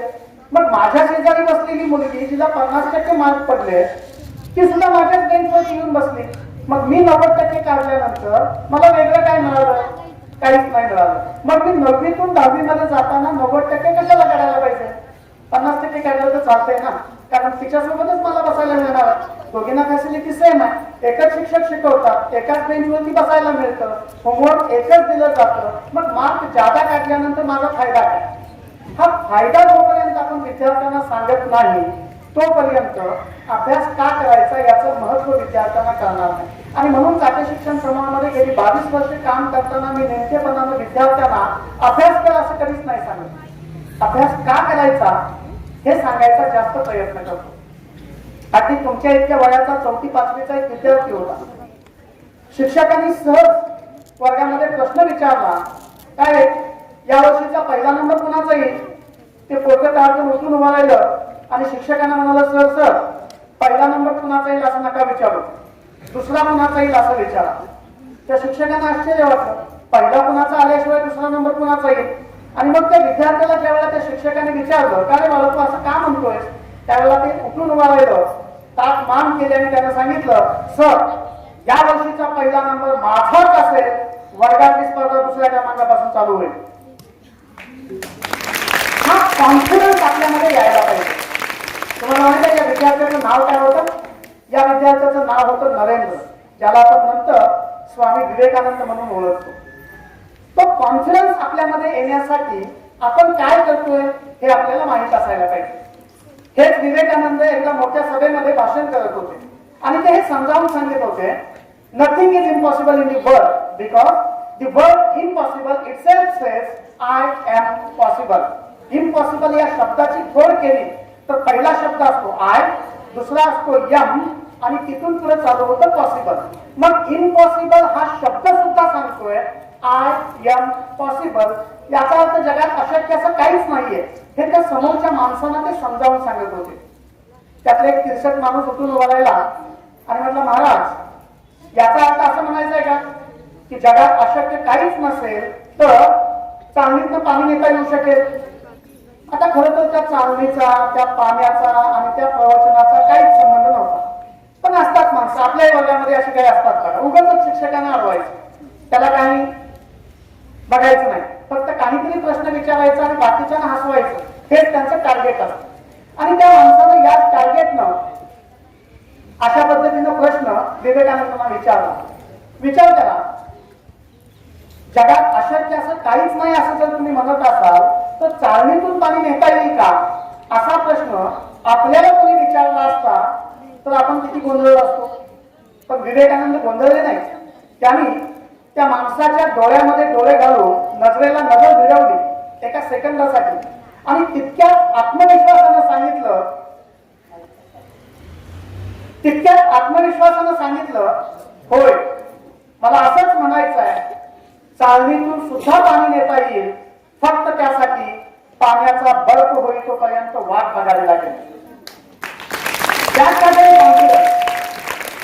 या ठिकाणी बसलेल्या कोणत्या मुलीला पाण्याचा बर्फ झाल्यानंतर तिला त्या पाण्याला चाळणीतून नेता येते माहित नाही? सगळ्यांना माहित आहे. पण आपला प्रॉब्लेम हा आहे की हे ऍप्लिकेशन आपल्याला जमत नाही. आपल्याची प्रत्येक मुलगी सांगते की मोठेपणी तुला काय व्हायचं आहे? मला कलेक्टर व्हायचं आहे, मला पोलीस व्हायचं आहे, मला क्लास 1 ऑफिसर व्हायचं आहे, मला इंजिनियर व्हायचं आहे, डॉक्टर व्हायचं आहे, आर्किटेक्चर व्हायचं आहे, सायंटिस्ट व्हायचं आहे, वकील व्हायचं आहे, खूप मोठी यादी आहे. हे सगळं व्हायचं आहे. पण हे सगळं होताना मी इयत्ता 5वी मध्ये असताना, 6वी मध्ये असताना, 9वी मध्ये असताना किंवा 10वी मध्ये असताना काय करायचंय ते काय नाही विचारायचं. मला कलेक्टर व्हायचं आहे. कधी व्हायचं आहे? मोठं झाल्यावर व्हायचं. मग अजून मी मोठं नाही झालेली, मग काय करायचं? आता फक्त गंमत करायची, अभ्यास नाही करायचा. असं होऊन आपण कलेक्टर होऊ का? असं होऊन आपण क्लास 1 क्लास 2 ऑफिसर होऊ का? मग यातली प्रत्येक गोष्ट तुम्हाला होण्यासाठी मला एक गोष्ट लक्षात ठेवा, इंजिनियर, डॉक्टर, आर्किटेक्चर, वकील, पोलीस ही सगळी माणसं काय आकाशातनं बदलेत का? नाही बदलेली. ती आपल्यासारखीच होती. शिकली, मोठी झाली, अगदी व्यवस्थितपणे शिक्षकांनी सांगितलेली प्रत्येक गोष्ट ऐकली, त्या पद्धतीने त्यांनी अभ्यास केला आणि म्हणून ती माणसं कशी झाली. मग अशी मॅडमनी सांगितलं तुमच्यातली एक विद्यार्थिनी जी आहे ती अधिकारी म्हणून पास झाली. या शाळेमध्ये शिकलेली ती विद्यार्थिनी होती. तिला काय अमेरिकेतले शिक्षक शिकवायला आले होते का? फक्त तिनं सांगितलेली प्रत्येक गोष्ट ऐकली. मग आता हा प्रश्न निर्माण होतो की आपण या ठिकाणी बसलेल्या सगळ्या मुलींपैकी किती मुली शाळेतल्या शिक्षकांनी आणि आईबाबांनी सांगितलेली प्रत्येक गोष्ट ऐकतात, अभ्यास कर म्हटलं की प्रामाणिक अभ्यास करतात. जे करतात त्यांना त्याचं फळ मिळतं, जे करत नाही त्यांना त्याचं फळ मिळत नाही. मग आता इतकं सगळं ऐकल्यानंतर मीही तुमच्यासारखा विद्यार्थी आहे, मलाही माहित आहे आपले काही प्रश्न वेगळे असतात की जे आई बाबांना कधी समजतच नाही. आणि मग आई बाबा मोठे असल्यामुळं आपल्याला त्यांना हे समजावून सांगताच येत नाही की बाबा हे असं असल्यामुळे प्रॉब्लेम झालाय, मी अभ्यास केला होता पण मार्क कमी पडले. त्यांचं आपलं एकच असतं, मार्क कमी पडलेत म्हणजे तू अभ्यास केलेला नाही, तू अभ्यासाचं नाटक केलेस आणि त्याच्यामुळे तुला मार्क कमी पडले. अभ्यास केला असतास तर मार्क कसे काय कमी पडले असते. आता याच्यासाठी आपण एक छोटंसं उदाहरण घेऊया. थोडीशी कंटाळलेले दिसतात सगळे, फ्रेश होऊयात आपण थोडेसे. का कसं सगळे साधं उदाहरण आहे की जे उदाहरण 5वीची विद्यार्थिनी सुद्धा सोडवू शकेल, 10वीची विद्यार्थिनी सुद्धा सोडवू शकेल, पालक सुद्धा सोडवू शकेल. लिहायचं वगैरे काही नाहीये, साधी आकडेमोड आहे जी तुम्हाला समजेल इतक्या सोप्या लेवलला जाऊन मी ते उदाहरण सांगतो. तयार सगळे? एक साधी एसटी आहे की ज्या एसटी मध्ये फक्त कंडक्टर आणि ड्रायव्हर ही दोनच माणसं पहिल्यांदा आहे, बाकी कुणीही नाही. ओके, पहिल्या स्टेशनला जाऊन ती एसटी थांबली त्यावेळेला त्याच्यामध्ये एकूण 10 प्रवासी चढले. उतरायचा कोणी प्रश्नच नाही कारण आधी कुणी नव्हतं. पुढच्या स्टेशनला जाऊन ती एसटी थांबली त्याच्यामध्ये अजून 10 प्रवासी चढले, उतरलं कुणीच नाही. त्याच्या पुढच्या स्टेशनला एसटी गेली, एकूण 10 प्रवासी उतरले आणि 20 प्रवासी चढले. त्याच्या पुढच्या स्टेशनला एसटी गेली, 5 प्रवासी उतरले, 15 प्रवासी चढले. त्याच्या पुढच्या स्टेशनला एसटी गेली, 10 प्रवासी उतरले, चढलं कुणीच नाही. त्याच्या पुढच्या स्टेशनला एसटी गेली, 20 प्रवासी चढले, उतरलं कुणीच नाही. आपलं उत्तर इतरांना नाही सांगायचं. त्याच्या पुढच्या स्टेशनला गेली, अजून 10 प्रवासी चढले, उतरलं कोणीच नाही. त्याच्या पुढच्या 5 प्रवासी चढले, 15 प्रवासी उतरले. शेवटच्या स्टेशनला एसटी गेली, सगळे प्रवासी उतरून घरी गेले. एसटी किती ठिकाणी थांबली? हात वरती करा ज्या विद्यार्थिनीला उत्तर येते. येस, 10 असं तिचं उत्तर. 6. ओके, बस झाले. एकदा प्रयत्न केले म्हणून काय अजून. आता याचा अर्थ सगळ्या शिक्षकांनी असं म्हणायचं का की नाही तुमचं लक्षच नव्हतं, तुम्हाला साधी आकडेमोड सुद्धा नाही करतायत, त्यांचं तुम्ही ऐकलंच नाही. थोडीशी आकडेमोड करायला पाहिजे होती, कॉन्सन्ट्रेट व्हायला पाहिजे होतं, ते तुम्ही झालाच नाही. असं काही झालं का? तुम्ही अभ्यासच केला नाही, असं काही झालं का? सगळ्यांनी अभ्यास केला होता, पण सगळ्यांनी अभ्यास करताना आपल्या डोक्यामध्ये एक ठराविक साचा तयार करून ठेवला होता. हा प्रश्न येणार, मी उत्तर सांगणार, बाकीच्यांनी काय वागवायचं. पण तो प्रश्नच विचारला गेला नाही, प्रश्न वेगळा विचारला. याचा अर्थ तो आउट ऑफ सिलेबस होता का? अभ्यासक्रमाच्या बाहेरचा प्रश्न विचारला. असं काही झालं का? असंही झालं नाही. पण तरी आपण अपयशी ठरलो का माहिती? आतापर्यंतच्या कालावधीमध्ये आपण ज्याला अभ्यास समजतोय त्या चुकीमुळे आपण अभ्यास समजतोय मॅडमनी सांगितलेले पाढे पाठ करून यायचे. 2 एके 2, 2 दुनी 4, 2 10 20. हे सत्य किती विचारलं मला माहित नाही. मग ते पहिल्यापासून एकदा त्या नर्सरीतल्या मुलाला एका प्रश्न विचारला की काय बाबा तुझ्याकडे आधी 2 आंबे आहेत, मी अजून 3 दिले, किती झाले? तर ते काही सांगे ना. नर्सरीतला मुलगा म्हणतोय मी, ते काही सांगे ना. मग त्याच्या टीचर आल्या आणि त्याने विचारलं की बाळा तुला 2 चॉकलेट दिले आणि मी अजून 3 दिले, किती झाले? ते म्हटलं 5. मग मी विचारलं मगाशी मी हेच विचारलं होतं. तर ते लहान पोरगं जे ते काय म्हटलं माहिती आहे का? सर म्हटलं तुम्ही आंब्याचं विचारलं होतं, आमच्या टीचरने चॉकलेटचं शिकवलं. असं काहीतरी शैक्षणिक याच्यामध्ये व्हायला लागतं. जेवढं शिकवलं जातंय तेवढंच आपण ऐकतो आणि ते तसंच ऐकतो. त्याच्यामध्ये थोडासाही बदल झाला की प्रॉब्लेम होतो आणि आपल्याला ते येत नाही असं आपण जाहीर करून शरणागती पत्करतो. आज इंदिरा गांधी घ्या, लता मंगेशकर घ्या, कल्पना चावला घ्या, हजारो महिलांची नावं सांगता येते. यातल्या कुणाच्याही घरची परिस्थिती जर तुम्ही बघितली तर ती खूप गरगंज श्रीमंत होते आणि त्याच्यामुळे त्यांना एवढं नॉलेज मिळालं असं झालंय का बघा. अशा कित्येक महिला आहेत की ज्या महिलांची परिस्थिती तुमच्यापेक्षा खूप आणि खूपच खालावलेली होती.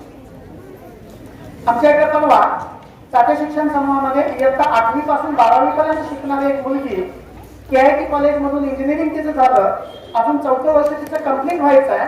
प्लेसमेंटसाठी बाहेरून कंपन्या कॉलेजमध्ये इंटरव्ह्यूसाठी येतात आणि त्या इंटरव्ह्यू मध्ये तिचं सिलेक्शन केलं आणि त्या सिलेक्शन मध्ये तिचा पगार जाहीर केला. तो पगार होता 41 लाख रुपये एका वर्षाला, म्हणजे साधारणपणे 3.5 लाख रुपये महिन्याला.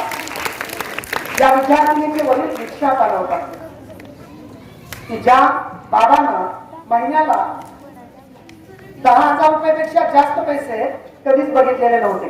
त्याची मुलगी महिन्याला 3.5 लाख मिळवते. याचा अर्थ पैसे मिळवणं हे काम फक्त श्रीमंतांचं आहे का? नाही, तुमच्यापैकीही हे सगळं मिळवू शकता. पण आपला प्रॉब्लेम काय माहिती आहे, आपण स्वतःला चांगलं कधीच म्हणत नाही. आपण स्वतःला वाईट जास्त म्हणतो, आपण स्वतःला बाद जास्त वेळेला म्हणतो. बघा तुमच्यामध्ये भांडणं ज्या वेळेला लागतात ना त्यावेळेला आपण एकमेकांना मोठ्या आवाजात सांगत असतो, मी किती बाद आहे तुला माहित नाही. का भांडणं लागल्यानंतर तुमच्यातलं असं कोणी म्हणतं मी किती चांगली आहे तुला माहित नाही? असं कधीच होत नाही. आणि समजा चुकून आपल्याला तू खूप चांगला आहेस, तू खूप चांगले आहेस असं कोण म्हणायला लागलं की आपल्याला वाटते नाही हे काहीतरी खोटं बोला, असं नाहीये, हे चिडवा लागले मला. आणि आपण शिक्षकांच्याकडे जाऊन तक्रार करतो, मॅडम ती मला चिडवते बघा, ती मला चांगलं म्हणते. हा ऍटिट्यूड आपल्यातला जो आहे तो सगळ्यात पहिल्यांदा आपल्याला बदलावा लागेल. अभ्यास फक्त मार्कांसाठी नाही करायचं. आता नवीन जो पॅटर्न बदललाय या पॅटर्न मध्ये 12वीच्या नंतर तुम्हाला डॉक्टर, इंजिनियर, आर्किटेक्चर, मागाशी मी जे सगळं सांगितलं यातलं काहीही व्हायचं असेल ना तर 12वीच्या परीक्षेच्या नंतर, बोर्डाच्या परीक्षेनंतर एक परीक्षा तुम्हाला द्यायला लागते. त्याला कॉमन एंट्रन्स टेस्ट म्हणतात, सीईटी. हा शब्द तुम्ही याच्या आधी ऐकला असेल. आणि मग ही सीईटी जी आहे ती कशावरती असते तर साधारणपणे इयत्ता 8वी पासून इयत्ता 12वी पर्यंत तुम्ही जेवढं शिकलाय तेवढ्या सगळ्यावरती ती परीक्षा डिपेंड असते. Not only 12th or 11th, ती 12वी पर्यंतच्या अभ्यासक्रमावरती डिपेंड असते. मग तुम्ही 8वी मध्ये चांगला अभ्यास केला, चांगले मार्क मिळवले तर ते वाया गेले का? नाही. 12वीच्या नंतरच्या कालखंडांमध्ये तुम्हाला ज्या परीक्षा द्यायच्या आहेत या परीक्षांमध्ये त्याचा तिथे तुम्हाला उपयोग होणार आहे. इयत्ता 9वीच्या नंतरच्या कालखंडाचा उपयोग जो आहे तो तुम्हाला तिथे होणार आहे. 11वी 12वीच्या नंतरचा जो उपयोग आहे तो उपयोग तुम्हाला तिथे होणार आहे. आणि त्याच्यासाठी म्हणून आपल्याला अभ्यास करायचा.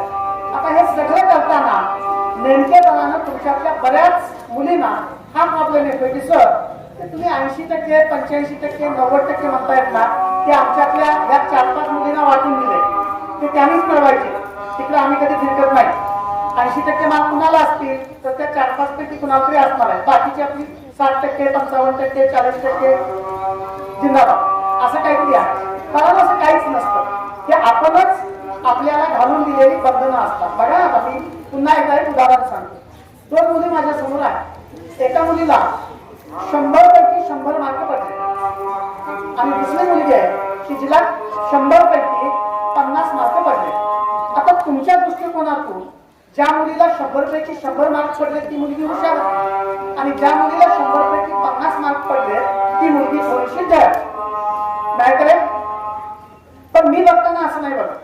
मी बघताना दोघींच्याकडेही एकाच दृष्टिकोनातून बघतो. ज्या मुलीला 100 पैकी 100 मार्क पडलेत ना तिला मी थोडीशी जास्त नशीबवान समजतो.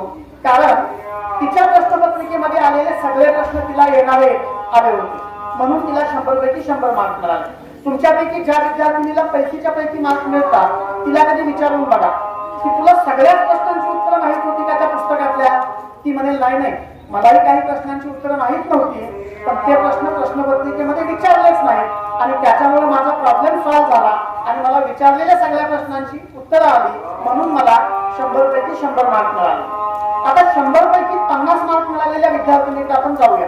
तिचं काय झालं, ती थोडीशी कमनशिबी होती आणि तिला ज्या 50 मार्कांची उत्तरं माहीत होती असेच प्रश्न फक्त आले आणि बाकीचे न माहीत असलेल्या प्रश्नांचे सगळे प्रश्नपत्रिकेमध्ये ते प्रश्न तिला भेटायला आले. त्याच्यामुळे थोडासा प्रॉब्लेम झाला. आता विचार करा, ज्या 50 मार्क तिला पडले होते त्याचेच प्रश्न फक्त त्या विद्यार्थिनीला विचारले असते आणि ती प्रश्नपत्रिका 50 पैकी असती तर तिला किती पैकी किती मिळाले असते, 50 पैकी 50 मिळाले असते. मग तिला जसं 100 पैकी 100 मिळाले तसं हिलाही 50 पैकी 50 मिळायला लागलेत की.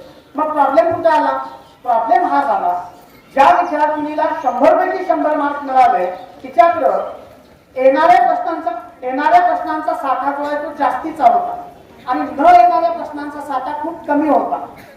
त्याच्यामुळं तिला 100 पैकी 100 मिळाले.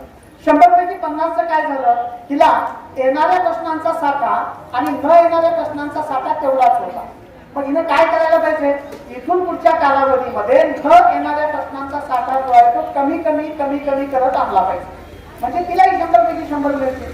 आज प्रश्नपत्रिकांचा पॅटर्न जर तुम्ही बघितला तर तुमच्या लक्षात येईल की 1 आणि 2 मार्कांचे प्रश्न जे आहेत हे 60% असतात प्रश्नपत्रिकेमध्ये. म्हणजे 50 मार्कांची प्रश्नपत्रिका असेल तर त्याच्यामध्ये साधारणपणे 30 मार्कांचे प्रश्न हे फक्त 1 आणि 2 मार्कांचे प्रश्न असतात.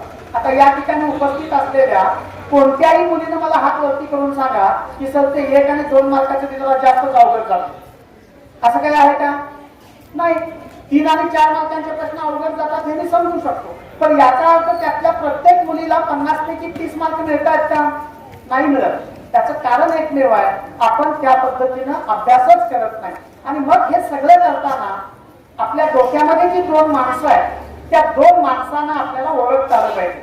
त्यातला पहिला माणूस आहे मिस्टर यश आणि दुसरा माणूस आहे मिस्टर अपयश. सकाळी ज्या वेळेला आपण उठतो ना त्यावेळेला आपल्या मनामध्ये उगाचच असं वाटतं की चला आजचा दिवस थोडासा घोर वाटतोय, उठायला 5 मिनिटांचा वेळ झाला आणि त्याच्यामुळे आज जरासा अवघडच दिसतंय. आपल्या डोक्यातला मिस्टर अपयश जो आहे तो मिस्टर अपयश जागा होतो आणि त्याला लक्षात येतं आज माझं काम जरासं जास्तीच आहे, कारण याला सकाळीच कंटाळा यायला लागला. याच्यामुळे तुमच्यातल्या काही अशा विद्यार्थिनी आहेत की सकाळी उठल्यानंतर फ्रेश असतात आणि त्या ठरवलेलं असतं आज दिवसभरामध्ये इतका अभ्यास करायचा, या गोष्टी करायच्या, त्या गोष्टी करायच्या आणि त्या गोष्टी करायच्या. लगेच मिस्टर यश जो आहे तो जागा होतो, त्याला लक्षात येतं आज माझं काम जरासं जास्त आहे. पण ही निगेटिव्हिटी ज्या वेळेला तुमच्यातली वाढत जाते, नकारार्थी विचार ज्या वेळेला तुमचे वाढत जातात ना त्यावेळेला तुमचा मिस्टर अपयश जो आहे तो अजून 2 माणसं कामाला ठेवतो, कारण त्याच्या एकट्याकडून ते काम संपत नाही आणि मग ही निगेटिव्हिटी जी आहे ती अधिकाधिक वाढायला लागते आणि मग आपण कमी कमी मार्क मिळवायला लागतो आणि त्या मार्कांची संख्या अजून कमी कमी होत राहते. ही संख्या कमी कमी होऊ नये याच्यासाठी आपण स्वतःबद्दल सगळ्यात पहिल्यांदा पॉझिटिव्ह विचार जो आहे तो करायला पाहिजे. आता हा विचार खरं तर आपले आई वडील आणि शिक्षक आपल्या बाबतीमध्ये चांगला करत असतात. मुलींनो ही गोष्ट लक्षात ठेवा, तुमच्याबद्दल सगळ्यात चांगला विचार कोण करत असेल तर ते असतात शिक्षक आणि आई वडील. तुम्ही ज्या वेळेला एका मोठ्या पदावरती जाताय आणि तुमच्या शाळेला भेट द्यायला येत आहे त्यावेळेला शाळेतला प्रत्येक शिक्षक जो आहे तो अभिमानानं सांगत असतो की माझी विद्यार्थिनी आहे. जसं त्या मगाशी एका परीक्षेमध्ये पास झालेल्या विद्यार्थिनीचा उल्लेख तुमच्या मुख्याध्यापिकांनी केला. का केला? कारण त्यांना तिच्याबद्दल अभिमान वाटला. कदाचित मित्राला हा अभिमान नाही वाटत, त्याला असूया निर्माण होते, मैत्रिणीला असूया निर्माण होते की ही त्या परीक्षेमध्ये पास झाले आणि मी मात्र नापास झाले, त्याच्यामुळे तिचं काही चांगलं झालं नाही, ते काही मला आवडलं नाही, मीही पास झाले असते तर ते आवडलं असतं. पण आई वडील आणि शिक्षक असं करत नाहीये. त्याच्यामुळं या तिघांचं म्हणणं जे आहे ते नेहमी डोळे झाकून ऐकत चला. बऱ्याच वेळेला आपले आई वडील आज आपल्याला हिटलर वाटतात. का वाटतात माहित आहे? आपल्याला बऱ्याच गोष्टी नको म्हणून त्या सांगतात आणि त्या आपल्याला करायच्या असतात, म्हणून आपलं बऱ्याच वेळेला आई वडिलांसोबत पटत नाही. शिक्षकांची नजर आपण चुकवतो आणि त्या गोष्टी करायचा प्रयत्न करतो. नेहमी ही गोष्ट लक्षात ठेवा, डॉक्टर ज्या वेळेला तुम्हाला इंजेक्शन देतो त्यावेळेला ते त्यालाही नसतं आवडत, तुम्हालाही नाही आवडत, पण त्या डॉक्टरला हे माहीत असतं की आज जर मी हे इंजेक्शन दिलं नाही तर या मुलीचा उद्याचा दिवस निरोगी असणार नाही, आणि म्हणून इच्छा असो व नसो ते इंजेक्शन त्याला द्यावं लागतं. तसं तुमच्या शिक्षकांनी आई वडिलांनी कधी तुम्हाला पनिशमेंट दिली असेल, कधी तुम्हाला ते बोलले असतील तर त्याचं वाईट वाटून घेऊ नका. ते त्यांचं बोलणं जे आहे ते बोलणं उज्ज्वल भवितव्यासाठी असतं. महाभारत सगळ्यांना माहित आहे, पांडवांना 14 वर्षांचा वनवास झाला होता हे पण सगळ्यांना माहित आहे. पांडव 14 वर्षांचा वनवास भोगत होते त्यावेळेला श्रीकृष्ण एकदा त्यांना भेटायला गेले आणि प्रत्येकाला विचारलं की तू काय करतोय. प्रत्येकानं सांगितलं शिकार करतोय, आणून देतोय, त्याचं शिजवणं वगैरे होतंय, जेवण तयार होतं, खातोय आणि झोपतोय सगळं. याच्यापेक्षा वेगळा कार्यक्रमच नाही, कारण 14 वर्षांचा वनवास होता, दुसरं काय करणार. श्रीकृष्णाने हे ज्या वेळेला ऐकलं त्यावेळेला त्याला ते थोडंसं वाईट वाटलं आणि त्याच्या लक्षात आलं की 14 वर्षांमध्ये जर हेच रुटीन चालू झालं तर 14 वर्षानंतर ही माणसं पुन्हा एकदा राज्यकारभार करण्याच्या लायकीची राहणार नाही. त्यांना हे जंगलाचं जीवन जे आहे ते जीवन आवडायला लागेल, आणि म्हणून त्यांचा दिनक्रम त्यानं बदलला आणि श्रीकृष्णाने प्रत्येकाला कामांची वाटणी करून दिली. भीमाला सांगितलं तू उद्यापासून जेवण करायचं, अर्जुनाला सांगितलं तू उद्यापासून वाद्य वाजवायला शिकायची, नृत्याचं काम जे आहे ते शिकायचं. नकुल आणि सहदेवाला सांगितलं तुम्ही रथ आणि घोडे यांची स्वच्छता वगैरे या सगळ्या गोष्टी करायच्या. या सगळ्यांना त्यावेळेला प्रचंड राग आला. काय राग आला? कारण हे राजकुमार होते आणि यांना असली साधी कामं जी आहेत ती कामं सांगितली जात होती, म्हणून त्यांना राग आला होता. पण 14 वर्ष त्यांनी ही कामं केली आणि 14 वर्षाच्या नंतर अज्ञातवासामध्ये या कामांचा त्याला खूप चांगला उपयोग झाला आणि 14 वर्षानंतरचा राज्यकारभार त्याने केला. प्रश्न काय निर्माण होतो बघा, श्रीकृष्णानं ज्या वेळेला ही कामं त्यांना सांगितली त्यावेळेला श्रीकृष्णानं हा विचार केला होता उद्या काय, हा विचार महत्वाचा नाहीये, 14 वर्षानंतर काय हा विचार श्रीकृष्णानं केला आणि म्हणून ती कामं त्याला सुचली. तसं तुमचे शिक्षक आणि आई वडील ज्या वेळेला तुमच्यासोबत बोलत असतात त्यावेळेला ती माणसं उद्या काय आणि परवा काय हा विचार नाही करत. शिक्षक ज्या वेळेला तुम्हाला सांगत असतात त्यावेळेला 10वी नंतर काय, 12वी नंतर काय याचा विचार ती माणसं जास्त करत असतात आणि म्हणून त्यांनी दिलेल्या सूचना ज्या आहेत त्या सूचना आपल्याला पाळायच्या असतात. शेवटच्या टप्प्यांमध्ये येताना इयत्ता 10वीच्या विद्यार्थ्यांना शुभेच्छा तर द्यायच्याच आहेत, पण या शुभेच्छा खरं तर फक्त इयत्ता 10वीच्या विद्यार्थ्यांना किंवा विद्यार्थिनींना मी देत नाहीये, तर अगदी 5वी पासून 10वी पर्यंतच्या प्रत्येकच विद्यार्थिनीला त्या शुभेच्छांची गरज आहे. कारण प्रत्येकच विद्यार्थिनीची वार्षिक परीक्षा जवळ आहे. फक्त 10वीची ती आधी होणार आहे आणि बाकीच्यांची ती नंतर होणार आहे. एवढाच काय तो फरक आहे, याच्यापेक्षा वेगळा फरक नाहीये. या परीक्षेला सामोरं जाताना सगळ्यात महत्वाचं म्हणजे आपण वर्षभराच्या कालावधीमध्ये काय केलंय याचा विचार करा, त्याची प्रॅक्टिस करा. अभ्यासाची डेफिनेशन चांगल्या शिक्षण समूहामध्ये नेहमी सांगितली जाते. येणाऱ्या गोष्टींचा वारंवार सराव आणि न येणाऱ्या गोष्टींचा ध्यास म्हणजे अभ्यास. ज्या गोष्टी तुम्हाला येतात त्या गोष्टी पुन्हा पुन्हा करून बघणं म्हणजे अभ्यास असतो. सायकल सगळ्यांना चालवता येते, की आपण कितवीत असताना शिकलो, 3री मध्ये, 4थी मध्ये, 5वी मध्ये असताना शिकलो. इयत्ता 10वी मध्ये असताना ती विसरली का? किंवा आपले पालक जे आहेत त्यांना जर तुम्ही विचारलं तर त्यांनी ती सायकल चालवायला विसरलेत का? बघा, माहीत विसरली. इयत्ता 10वीच्या विद्यार्थ्यांपैकी कुणीतरी सांगेल मला की इयत्ता 8वी मधल्या गणितातल्या 10व्या प्रकरणाचं नाव काय होतं? इयत्ता 9वी मधल्या गणितातल्या 7व्या प्रकरणाचं नाव काय होतं? इयत्ता 10वी मधल्या विज्ञान मधल्या 5व्या प्रकरणाचं नाव कधी आठवतंय का? बघा, ते सुद्धा सगळ्यांना आठवत नाही. आता विचार करा, तुमचे पालक, तुमचे पालक जे आहेत ते 40-50 वर्षांचे आहेत, त्यांना 3री मध्ये शिकलेली सायकल 45व्या वर्षी आठवते आणि आपल्याला या वर्षी शिकवलेल्या प्रकरणाचं नाव आठवत नाही, गेल्या वर्षी शिकवलेल्या प्रकरणाचं नाव आठवत नाही. असं का होतं माहित आहे? मी मगाशी जो नियम सांगितला, येणाऱ्या गोष्टींचा वारंवार सराव म्हणजे अभ्यास. आपल्या पालकांनी सायकल चालवायला शिकलं आणि तिथनं पुढे सायकलला हातच लावला नाही, असं झालं का? किंवा तुम्ही सायकल चालवायला शिकला आणि त्याच्यानंतर सायकलला हातच लावला नाही, असं कधी झालंय का? पुन्हा पुन्हा त्याचा सराव केला आणि म्हणून ती सायकल चालवणं कॉन्क्रीट झालं, नेहमीसाठी आपल्या लक्षात राहील. तसं अभ्यास करताना ज्या गोष्टी तुम्हाला माहित आहे त्याचा वारंवार सराव जर तुम्ही केला तर निश्चितपणानं येणारी प्रत्येकच परीक्षा जी आहे ती परीक्षा तुम्हाला सोपी जाणार आहे. त्याच्यामध्ये फारसे काही अवघड आहे अशातला भाग नाही. 10वीच्या विद्यार्थिनींनी मला वाटते 4 किंवा 5 सराव परीक्षा तुमच्या ऑलरेडी झालेल्या आहेत. 6वी परीक्षा तुम्ही देणार आहात, वेगळं काहीच नाहीये. फक्त या 5 किंवा 6 झालेल्या सराव परीक्षांमधला कोणताही प्रश्न परीक्षेमध्ये आल्यानंतर तो तुम्हाला ओळखीचा वाटला पाहिजे, हे लक्षात ठेवा.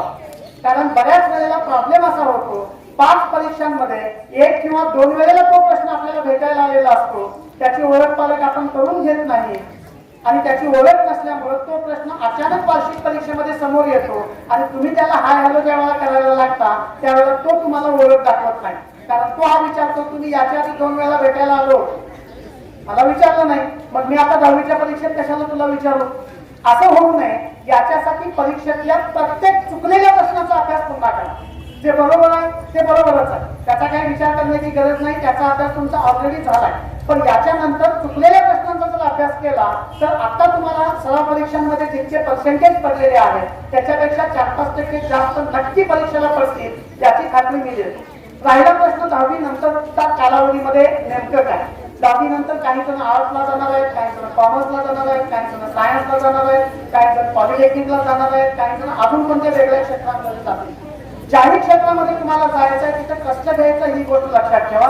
पैशामुळे काही आवडत नाही. बुद्धिमत्ता तुमची काय आहे याच्यावरची बऱ्याच गोष्टी अवलंबून आहेत. शिवाजी हायस्कूलच्या समोर काटे शिक्षण समूहाची आपली एक शाखा आहे, त्या ठिकाणी क्लासेस आणि कॉलेज या दोन्ही गोष्टी चालतात. इयत्ता 10वी नंतर सायन्स मध्ये नेमकं काय करावं लागतं, किती अभ्यास असतो, तो अभ्यास खरंच अवघड असतो का सोपा असतो, तो अभ्यास खरंच सोपा असतो, त्याचं विनाकारण अवघड म्हणून काहीतरी वेगळं हे केलंय.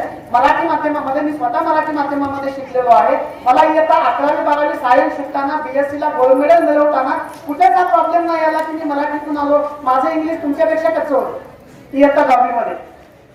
त्याच्यामुळे इंग्रजीचा तर विषयच नाहीये.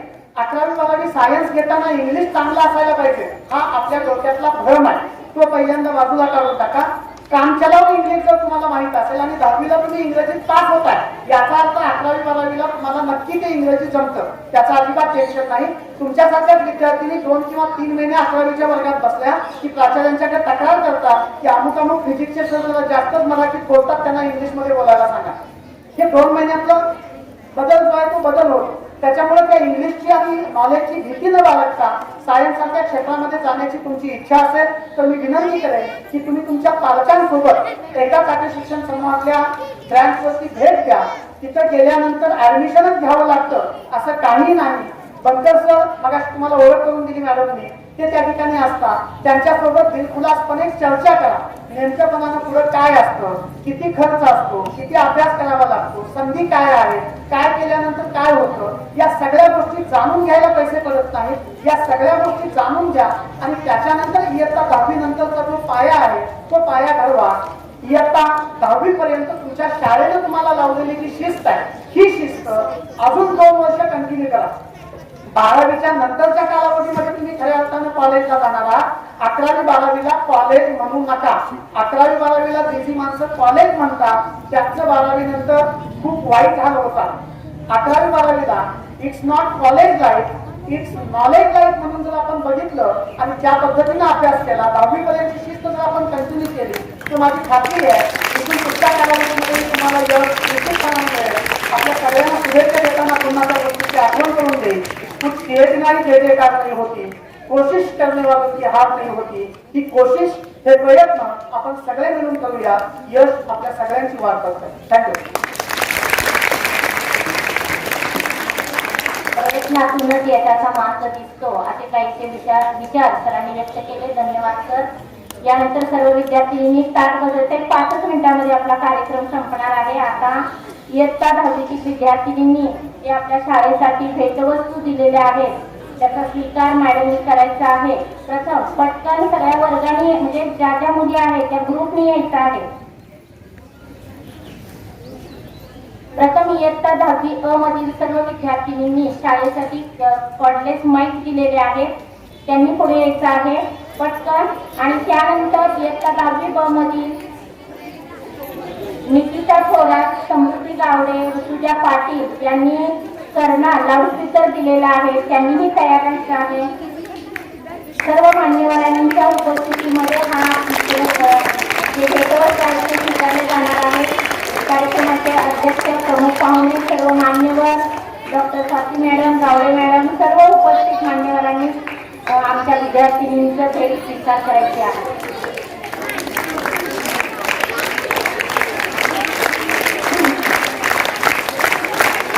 या पिक्चर पुढे या.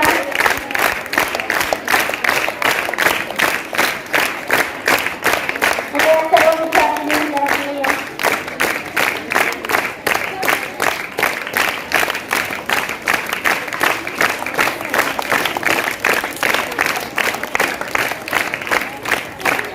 पुढच्या कार्यक्रमासाठी जरूर तुमच्या माईचं उद्घाटन आपण करणार आहोत. यानंतर निकिता थोरात, समृद्धी कावळे, ऋतुजा पाटील यांनी पुढे यायचं आहे.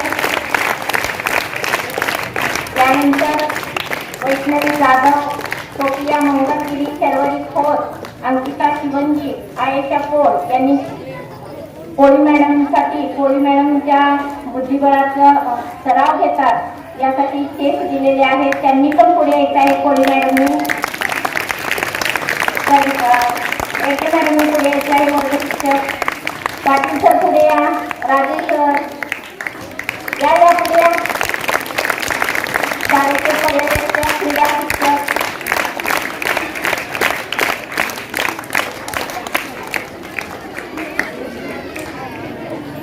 त्यानंतर वैष्णवी जाधव या पुढे, सोफिया मंगलगिरी, शर्वरी खोत, अंकिता शिवंजी, आयेशा पोळ. त्यानंतर तृप्ती कळसे, तन्वी माळी, आशिया मुल्ला, अपूर्वा साठे यांनी सुद्धा शाळेसाठी भेटवस्तू दिलेली आहे, त्यांनी पुढे येत आहे.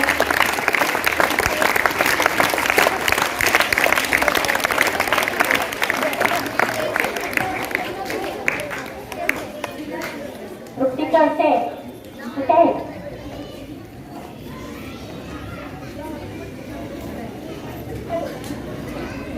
त्यानंतर पुढील विद्यार्थिनी दीक्षा करपे, दिया मोरे, सोनम राठोड, तनुष्का कसबे, श्रावणी कादर, श्रावणी येळकर, अंकिता लोहार, प्रतीक्षा माने, कंकेश माने, पूनम शिर्के, मिलन रैना, साक्षी जाधव, अभिलाषा एडगे, भूमादी नगार या विद्यार्थिनींनी आपलं प्रेझेंट घेऊन बक्षीस घेऊन पुढे यायचं आहे. पटकन या.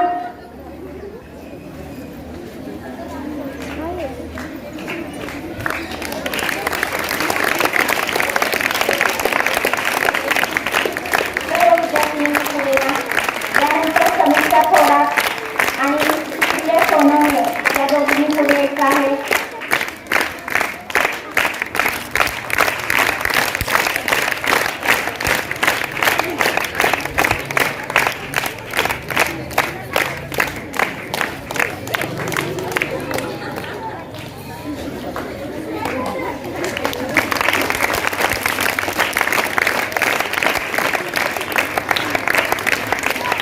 अजून कोणाची भेटवस्तू असेल तर तिने माझ्याकडे नाव दिलेलं नाही अशा विद्यार्थ्यांनी पुढे येत आहे.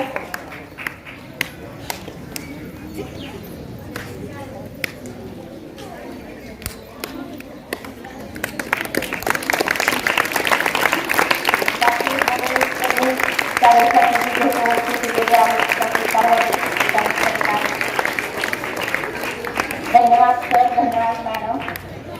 जे जे हवे तुम्हाला ते ते मिळू दे. भाग्यवान या शब्दाचा अर्थ तुमच्याकडे पाहून करू दे. चित्रे यशाची सर तुम्ही करावी, पाहता वळून मागे शुभेच्छा आमची स्मरावी. तुमच्या आनंदाचा वेळ गगनाला भिडू दे. आयुष्यात तुमच्या सर्व काही सर्व मनासारखे मिळू दे. हीच आमच्या सर्वांकडून तुम्हाला सदिच्छा. यानंतर आपल्या शाळेचे पर्यवेक्षक राजे सर यांनी आभार व्यक्त करावे अशी मी त्यांना विनंती करते.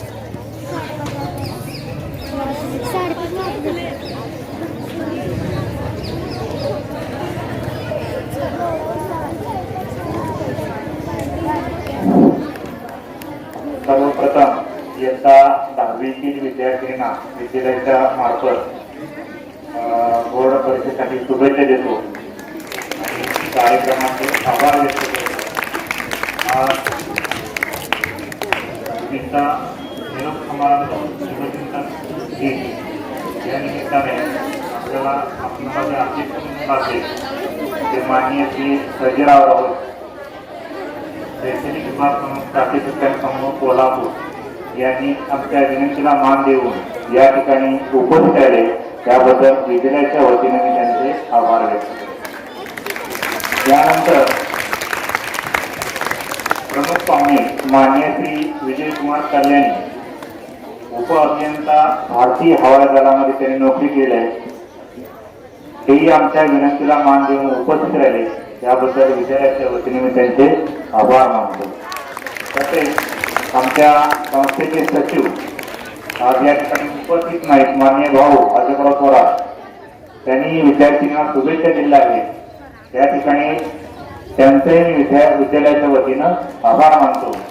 तसेच संस्थेचे अध्यक्ष माननीय पीजे अण्णा या ठिकाणी उपस्थित राहिले त्यांचंही विद्यालयाच्या वतीनं आभार व्यक्त करतो.